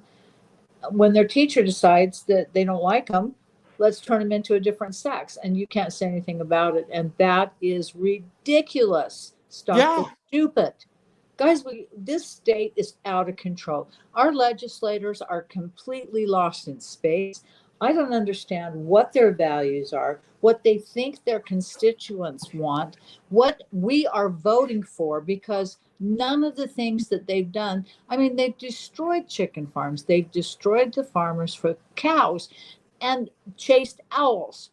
We've got idiots in charge of this boat and we're going over the waterfall. We got to change things. And I don't even know where to start. Stop the stupid, but even the more stupid. so, stop the evil. Okay. This is evil. Oregon Yeah. Outlaw puts it out. It is evil, you Yeah. know, It is. and whether you want to use that in a religious connotation or even a neutral connotation, evil is evil. That's as bad as you can get. And what we just witnessed in that video is as bad as you can get. That's bad, man. That's Anything sick. that harms our children, and we can't imagine the mental illness that they're proposing to harm our children with. This is just not okay. The transgender movement is, I fear for their lives. I feel that pushing it and pushing the values of transgenderism is not okay. I really worry about what we're doing as a society. Yeah, I Well, do I mean, too. and to clear things up, I mean, first off, we don't actually vote for these people, and No. they don't actually work at all representing us. They have an agenda that has nothing to do with Right. logically what we think an agenda should be, which is make Oregon great, bring Oregon back, bring back our forest, bring back our fishing, bring back our K through 12 reading, writing, arithmetic. That's what we're shooting for. What they're shooting for is we want everybody to be, and essentially all the people that have been installed are, either pedophiles or evil or corrupt or bought off. There's a few people that stand out that are actually pretty good, but it's the number of people that are good and the number of people that are bad. We have 10 good and 90% bad. And what they want to do is they want everybody to be as evil, as corrupt, as stupid, as venal, as horrible as they are, because then they don't have to feel so bad about being venal, corrupt, and evil. And it's like the thing is, corrupt or power corrupts, absolute power corrupts absolutely. Absolutely. But once you get to the dark side, it's almost impossible to get back to the light side. And Right. you want everybody to come to the dark side because you can't dig yourself out of the hole, or you can't, what's the word I'm looking for? You can't dig yourself out of the hole. You can't get out of the dark side and get back to the good side. And you can't forgive yourself for having gone to the dark side. So Right. instead of forgiving yourself and trying to get better, what you will do is you will take everybody down around you. And that's similar to what happens to drug addicts, where it's like you get to the point where you can never come back. And so Yeah. you start trying to take everybody else down with you. It's complicity as far as the leftists go. They want you to be complicit with the crimes that are being committed so that you can no longer scream innocence. You're part of the crime unless you're the one standing up, taking the risk, and demanding that this kind of behavior be stopped. Not only stopped, but the people who are committing it need to be punished. People need to Exactly. be held accountable. And I just freaking want to get my hands on the people who are doing that to these mentally challenged. I mean, we just saw one video. How many of these people have had this done to them in these facilities? Because we know a lot of the leftists are in the medical field promoting this bullshit. How many times has this happened to some young person who really doesn't know what the hell's going on?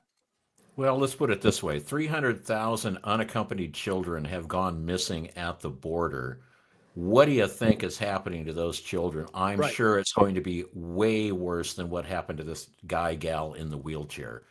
And this is the kind of stuff that the last 4 years have shown that if we allow these people to go unfettered, they are going to continue to do this and drag all the rest of us down with them. They are trying to drag us into the abyss. And the thing is we now have the ability to climb out of this hole. Thankfully, we have a commander in chief who is going to, and the people he's putting into power, like Patel, Hegseth, and all these other people, they're, it's like all these Congress people are asking them questions. And basically what they're asking is, please don't come after me. I can imagine Adam Schiff he's probably searching Google going, hey, Google, what countries do not have extradition orders with the United States? Right. Because he's got he stole the last election to become the senator, and he's got so very little time left.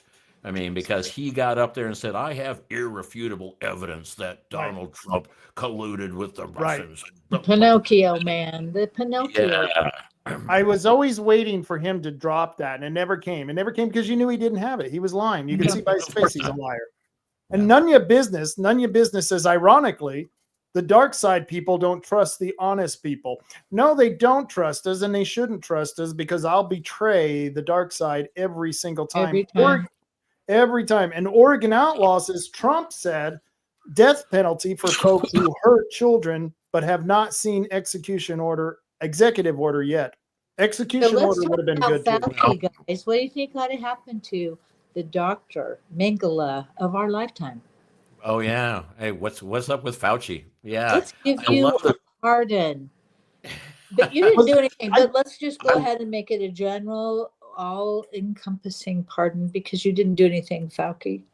And the pardon went back to 2014. I'm like, isn't that the time when they set up the gain of function research laboratories in the Ukraine? And who was running that show? Well, it was Obama and Fauci. But gain of function means biological weapons, by the way. They just, as usual, they use it's like, they use like the exact opposite of what's going on. It's not gain of function. It's gain of how you can kill more people. And, it's sort of like the Affordable Health Care Act. Yeah, nothing was affordable about that. And my healthcare now sucks. But going back to the point you were making about Mengele, lived a very nice life in Brazil. He died swimming of a stroke in 1979. In 1979, Mengele died. He got away with everything he did. So this is the scary part, that all of these people are going to get away with what they did, and they don't even have a pardon from Biden yet. And it just blows my mind that we're going to allow this to happen. We got to stop this stupid. We got to change things. People have to be held accountable. We are not two-tiered. We are the people of America, and we don't get along with having elitists tell us what to do and get away with it. Hillary must go. That's all there is to it. I love the fact that Trump pulled Fauci's security detail. He was being protected by the Secret Service to the tune of like $2.5 million a year for the taxpayers. And he pulled his Secret Service detail, and one of the reporters goes, well, won't you feel bad if something bad happens to him? He's going, oh, he made a lot of money. He can afford his own security. Next question. Next question. Right on. Well, folks, we've been at this for 2 hours and 7 minutes, and I'm going to give you guys each chance. Anything you want to say, Diane, before we get out of here? I love Coos County, and I think we need to stand up and remember how important our forests are. Let's bring our summers back, and let's work to stop this HCP, get rid of the Board of Forestry, and make Oregon great again. And stop the stupid. And stop the stupid. Yep. Marty, how about you? Anything you want to spit out there? Well, I'm just saying that, we have reached the dawn of the golden age, and the best is yet to come. Yep. And we have seen, common sense will now hopefully be a little more common.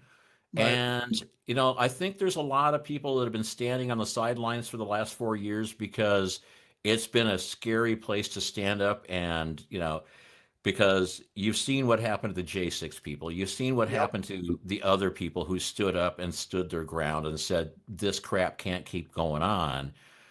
And now that our voice is actually coming back, and X allows people to X has more viewers than pretty much every mainstream media outlet. That's right.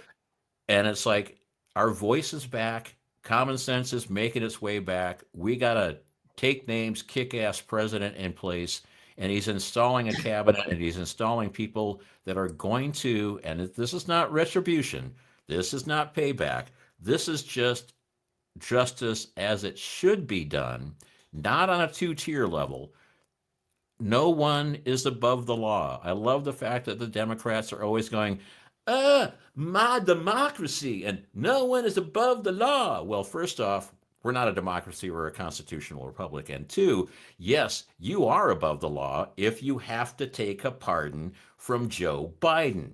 So, you must have violated some law, because the thing is about a pardon, you can't pardon somebody unless they have committed a crime. What are you giving them a pardon for? It's like you have to be specific about it. And the nice thing about a pardon is if you're given a pardon, you can no longer plead the fifth. You can't say, I cannot testify because I will self-incriminate. Well, you can't self-incriminate because you've been given a pardon, which means if you don't testify in court, you can be arrested for not testifying in court. And if you lie in court, well, you can be arrested for that as well. So I love the fact that all these people got pardons, because now they have to testify and they have to and they have to tell the truth. And you know what? So many people are going to be turned, and you know how loyal all these Democrats are. Everybody's going to be turning and going, well, I didn't want to do this, but that guy made me do it. So, or that gal made me do it. And it's going to be, everybody's going to be turning guns on each other. And there's going to be everybody's going to be fleeing the country or having unfortunate accidents in the bathtub. Or I was just following orders. Orders. Yeah, we see how well that worked out. I was only following orders. Right. And here's your garrote. Enjoy the drop. So before I get you out of here, Marty, you're not going to be here next Thursday for the school board meeting. Could you send an email to the school board members? I could.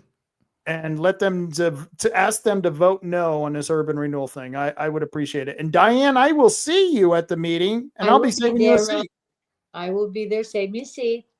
Yeah, next Thursday, I think I'll be in Diane's home territory. I'm going to be in Salt Lake skiing. Oh, have fun. Where are you going to ski? The Cottonwoods. Oh, I'm a snowbird and an Alta kind of guy. there you That go. sounds like a cool place, the Cottonwoods. That's what mountain range is that?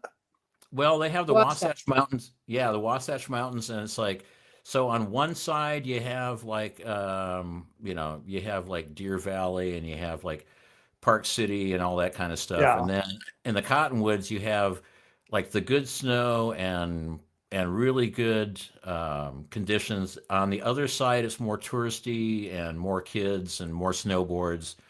And up in Alta and Snowbird and all that kind of stuff, it's just people that like to ski, and they're getting 20 inches in the next couple of days, and it's supposed to snow from now to then. And I'm like, some years some years I get nothing, and some years I'm like going, ooh, this is going to be so fun. Diane, are you jealous? Are you jealous? I am very jealous. Have a Me great too. Marty. Me too. I'm jealous. Damn it! I want to go to the Cottonwoods and go skiing. Damn it! Yeah, there's two canyons. There's Big Cottonwood and Little Cottonwood, and it's like they have some of the best ski runs, and it's like a 20-minute drive from downtown Salt Lake. I stay in downtown. I go to Little America, and then drive there. It's like 20 to 40 minutes, and it's easy peasy and the best skiing. And then go to the Red Iguana in Salt Lake. It's like the best Mexican restaurant ever. So go to Rio Grande. You have to find it. It's by the train station. Okay. I grew up in the mouth of the Big Cottonwood Canyon. That's where my parents lived. So I could be at the ski resort in 15 minutes. Oh, I know. Sweet. I remember those days. We would go skiing up in the Sandias in New Mexico, and then you would be able to come down and go swimming in the pool. I mean, it was back then you would have snow all the way up till probably about May sometimes, and it would be warm, before you go in the city instead of up in the mountains, and you could come down the tram. We would take the tram, which at the time was $8 to ride the tram. I'm sure it's incredible, and now it's like 50. Yeah, now it's like 50, but $8 you could ride the tram. You come back down, you could sit in a hot tub. It was beautiful. It was just I miss those days. Well, thank you guys for joining me, man. I appreciate it.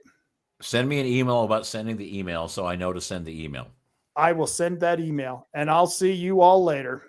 Good night, boys. Good night. Good night, everybody. All right. That was Diane and Marty. And I do so much enjoy when they come on the show. They are very, very informative. And you know what's better is they're activists. You know, I bet you watch videos on YouTube and you see a lot of people talking about a lot of different things, a lot of different issues. But here's the difference. We're freaking activists, man. We get out there and we do the hard work. You know what I'm saying? We get out there. We would hold those signs opposing the wind turbines. It would be raining. It would be pouring cats and dogs on us, freezing weather. We would hold those signs out there for a couple of hours to your hands. They're frozen to the sign. You could hardly move. And we're people in the trenches. Diane and Marty are some of the people in the trenches. And I encourage all of you to become activists. That's what you want to do, is you want to be activists. And one of the things that you can do is you can go to the BOC meeting that's happening on Tuesday. On Tuesday, they have got a couple of interesting issues that are coming up. They've got a proclamation on immigration. They got a proclamation saying that state law violates federal law, and the supremacy clause supports federal law, and the county is in violation of federal law. And the proclamation says we would like to be in sync with federal law, recognizing that the state law is out of sync with the feds. This is a beautiful thing, folks. So I recommend that you go and you encourage them to vote for it. I don't know how Drew Farmer's going to vote. I really don't. This would be interesting. I don't know how John's going to vote. That's going to be curious. I'm willing to bet that it was Rod Taylor who put that on the agenda. And if he did, kudos to Rod Taylor. I think that was a great proclamation. That's happening this Tuesday, February 4th, 9:30 a.m. at the BOC meeting, Owens Building in Coquille, 201 North Adams. That's 201 North Adams.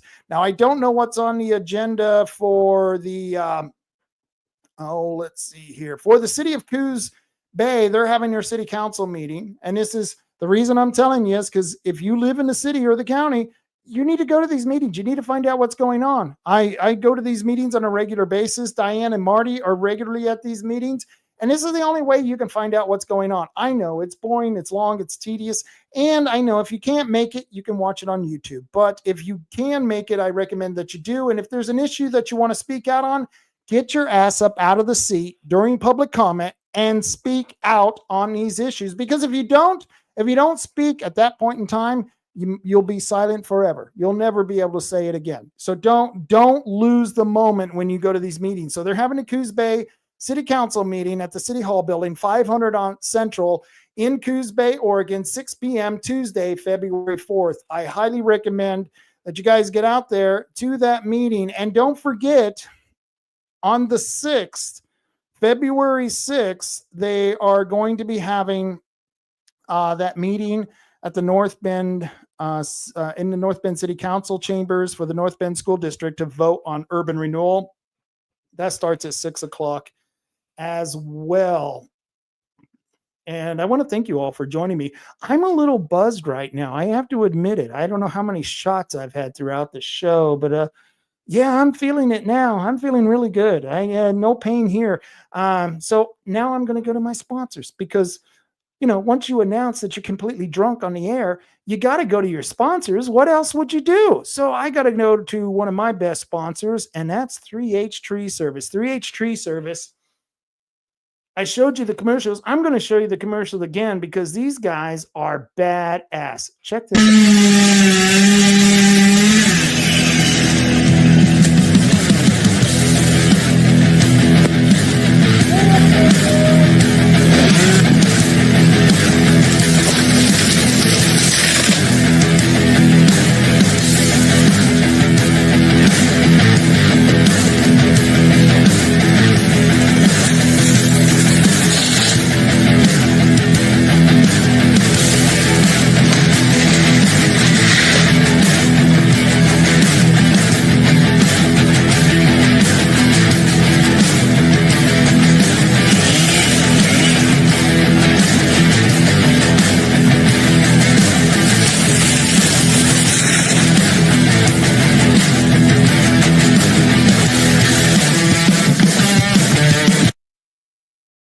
And that's 3H Tree Service. You could reach them at 541-294-1800. If you got some trees that you need to have removed, these guys are professionals and they can remove them with surgical precision. And it's almost like watching, it's almost like watching some type of,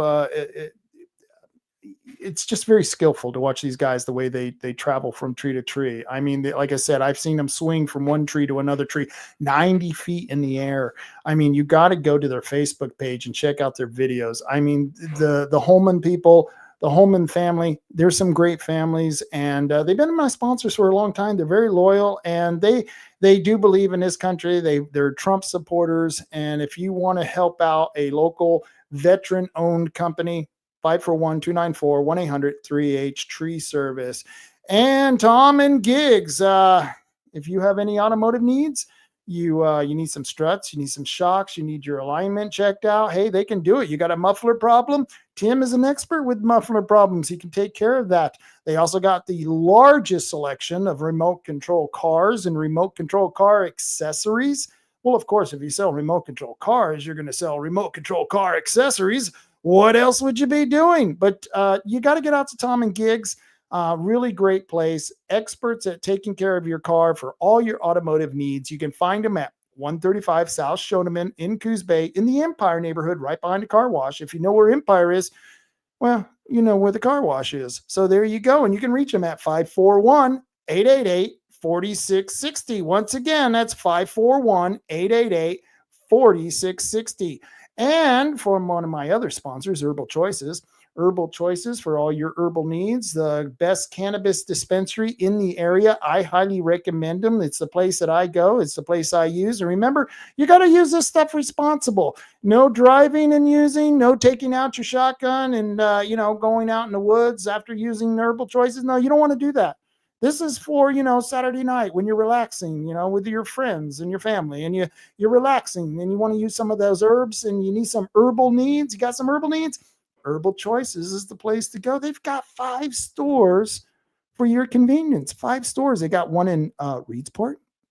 Yeah, they got one in North Bend. They got one in Coos Bay. They got one, my favorite one, south of Bandon. Yeah, about south of Bandon.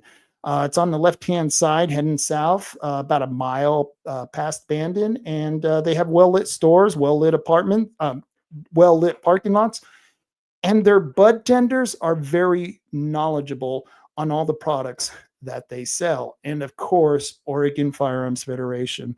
I've been with Oregon Firearms Federation. Kevin Sterrett was one of the first people I talked with when I got involved with politics. And we used to go back and forth. And I thought, this guy, he has it going on. He knows what's happening in the legislature. This guy knows how to read politicians. He knows how to read the characterization of what the narrative of what the politicians are putting out. You cannot fool Kevin Sterrett of Oregon Firearms Federation because they're the only no compromise gun group in Oregon.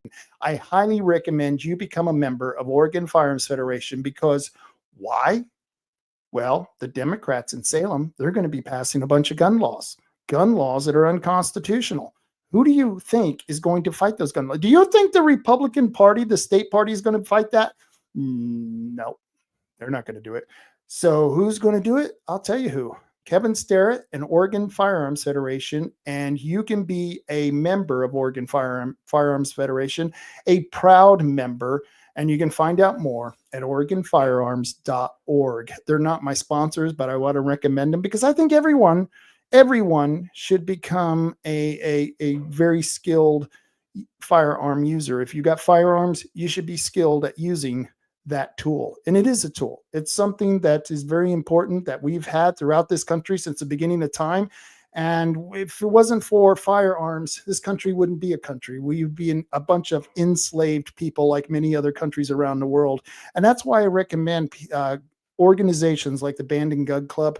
You can find out more at the bandongunclub.org website. And we also have another gun park here in Coos County, the Tioga Sports Park. They got a 100-yard shooting range if you want to sight in your telescope you can do it at Tioga Sports Park, tiogasportspark.org. They're run by volunteers. And so when the weather gets bad, I mean, it was beautiful the last 2 weeks. I love that point in January where we have that sunny week. It's weird. It's like an Indian summer in January. I don't know how to explain it. But now it's raining. And so I don't know if there's going to be volunteers at the Tioga Sports Park. But if you want to find out what's going on at Tioga Sports Park, go to tiogasportspark.org to find out more. They're a great bunch of people. And another great bunch of people is Coos County Neighborhood Watch. You've got crime going on in your neighborhood. You want to find out the latest criminals who are wandering around committing these crimes. You want to find out what's going on? Coos County Neighborhood Watch. They're very good at keeping people up to date on the criminals and the crimes that are happening probably in your neighborhood. Even here in Bandon, even though Bandon is one of the safest cities in Oregon, we still have crimes here. And I appreciate the people at the Coos County Neighborhood Watch. You know, there are people who go out on patrol. Every night, there are people out in the county going on patrol, patrolling businesses, patrolling houses, patrolling properties. And you don't even know they're out there. And they're part of Coos County Neighborhood Watch. You don't even know they're out there. That's how we get so many of these news stories. And these are a lot of professional people who've worked as police officers, firemen. Heck, some of them are just mechanics, or I shouldn't say just mechanics. Anyone who's a mechanic today probably is more skilled than 90% of the rest of the population. But they're just average Joes out there as well who are working for Coos County not working, but volunteering for Coos County Neighborhood Watch. And that's part of what Doug Washington was talking about. Don't be a cuck. Don't be a cuck. Take back your damn neighborhood. And a way to do that is to align yourself with allies in your neighborhood to take back that neighborhood from the criminal element that's wandering around. I know they call them homeless. They're not homeless. This is the criminal element that is wandering around out there, and we shouldn't have to tolerate them. That's just it's just bullshit. It's not the way life is supposed to be. So Coos County Neighborhood Watch on Facebook, that's the Facebook page. They have over 7,000 members. I'm willing to bet, since I've been promoting them, they have even more than 7,400 members. I'm willing to bet that number has climbed since I've been advertising them. I don't know. I maybe I shouldn't be blowing my own horn here, but yeah, they're a good group to check out, and they can help you out with a lot of the criminal problems that you may be having in your neighborhood, because you may not realize that you have neighbors out there who are going through the same things. So Coos County Neighborhood Watch might put you in touch with some people who are like-minded and are tired of the crime that's going on. But remember, don't be a cuck. Don't be a cuck. Take your neighborhood back. That's what we do here in Bandon. You know what I mean? I live on a beautiful street, Division Street here. I know every single neighbor by their first name. I wave to them. We talk to each other. In fact, we're going to be having another block party on July 4th. We're really close here on Division Street, which is kind of ironic that it's called Division Street. None of us are really divided, but we're all working together, and we are trying to make sure that nobody messes with our neighborhood.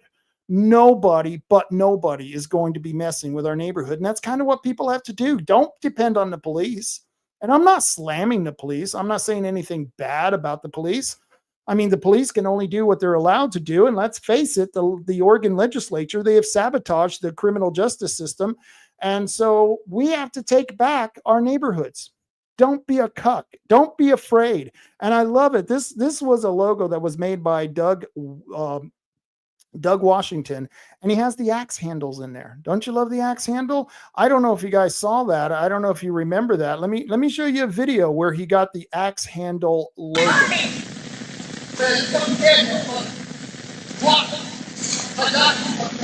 Come and get him.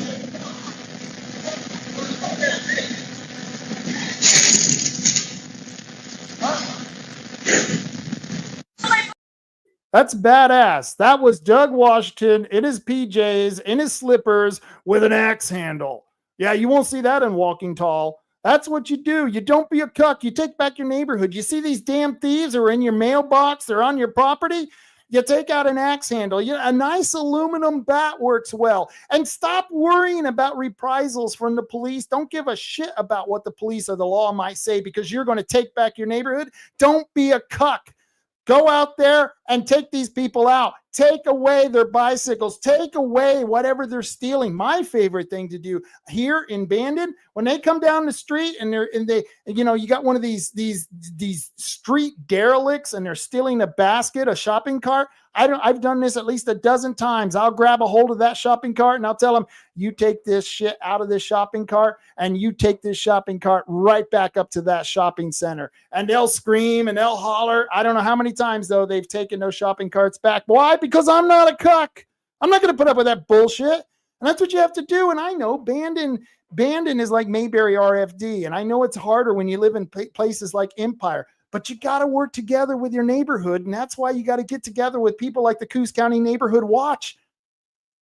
These are the people who can help you out. So don't be a cuck. Take back your neighborhood and stop the stupid. Just like Diane says.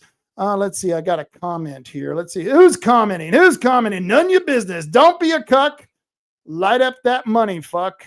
Light up that Oh, God. Mangy. Oh, what does that say? Mangy. I'm not familiar with the word. Don't be a cuck. Light up that mangy fuck. Yep, I agree, Nunya.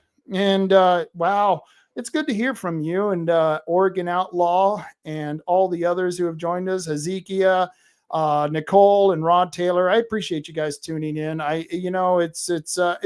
It's very humbling that you guys tune in and watch. And that's why every week, every Friday and every Monday, even though on Friday we drink a little, we cuss a little, we still like to provide very informative stuff, very informative material where you can take that material and use it for your best efforts, and we'll be doing the same thing on Monday.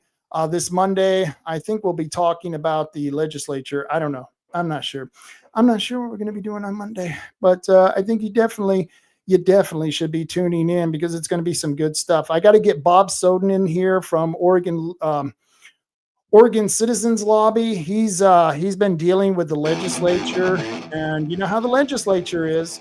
It's going on right now, and as long as the legislature is in session, your rights are at risk. Your rights, your money, your livelihood, all of it is at risk. And so we'll have Bob Soden on here from the Oregon Citizens Lobby on here soon to talk about that. We're going to get Kevin Starrett back on.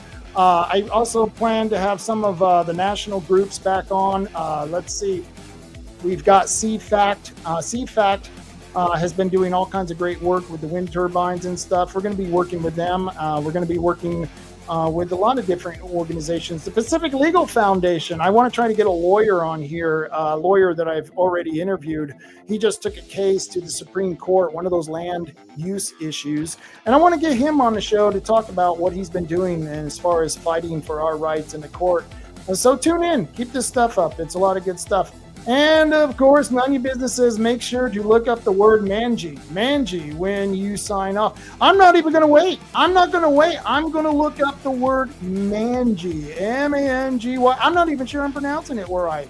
Mangy, having mange. Oh, mangy. Wow, now that I say it, see, this is what happens when I drink too much tequila. I can't even figure out how to pronounce words anymore. Mangy, yes. So let me read that again. Don't be a cuck, light up that mangy fuck. There you go, mangy. And I was trying to say mangy. I don't know what the hell's wrong with me. I don't know. Maybe it was the 6 shots of tequila I took during the show. Maybe. I don't know. But join us on Monday. Mondays, it's the PG show. We don't do any drinking. I try not to do any cussing. It's a pretty PG show. We try to do that. We save all the cussing and drinking for Friday night, because it's adult time. You got to do a little bit of adulting. That's just what we do here. And so I want to thank you all once again for joining us. Join us next Monday and next Friday. Let's see. Oregon Outlaw says, LOL. Have a good evening, Rob. And you too, Oregon Outlaw. You have a good evening. I hope all of you have a good evening. I know I'm going to be sleeping well. God, I've had enough sleeping medicine. I'm sure I'm going to be sleeping quite well. And you know what I always say? know what I always say? Until next time, carry on, Coos County. Carry on.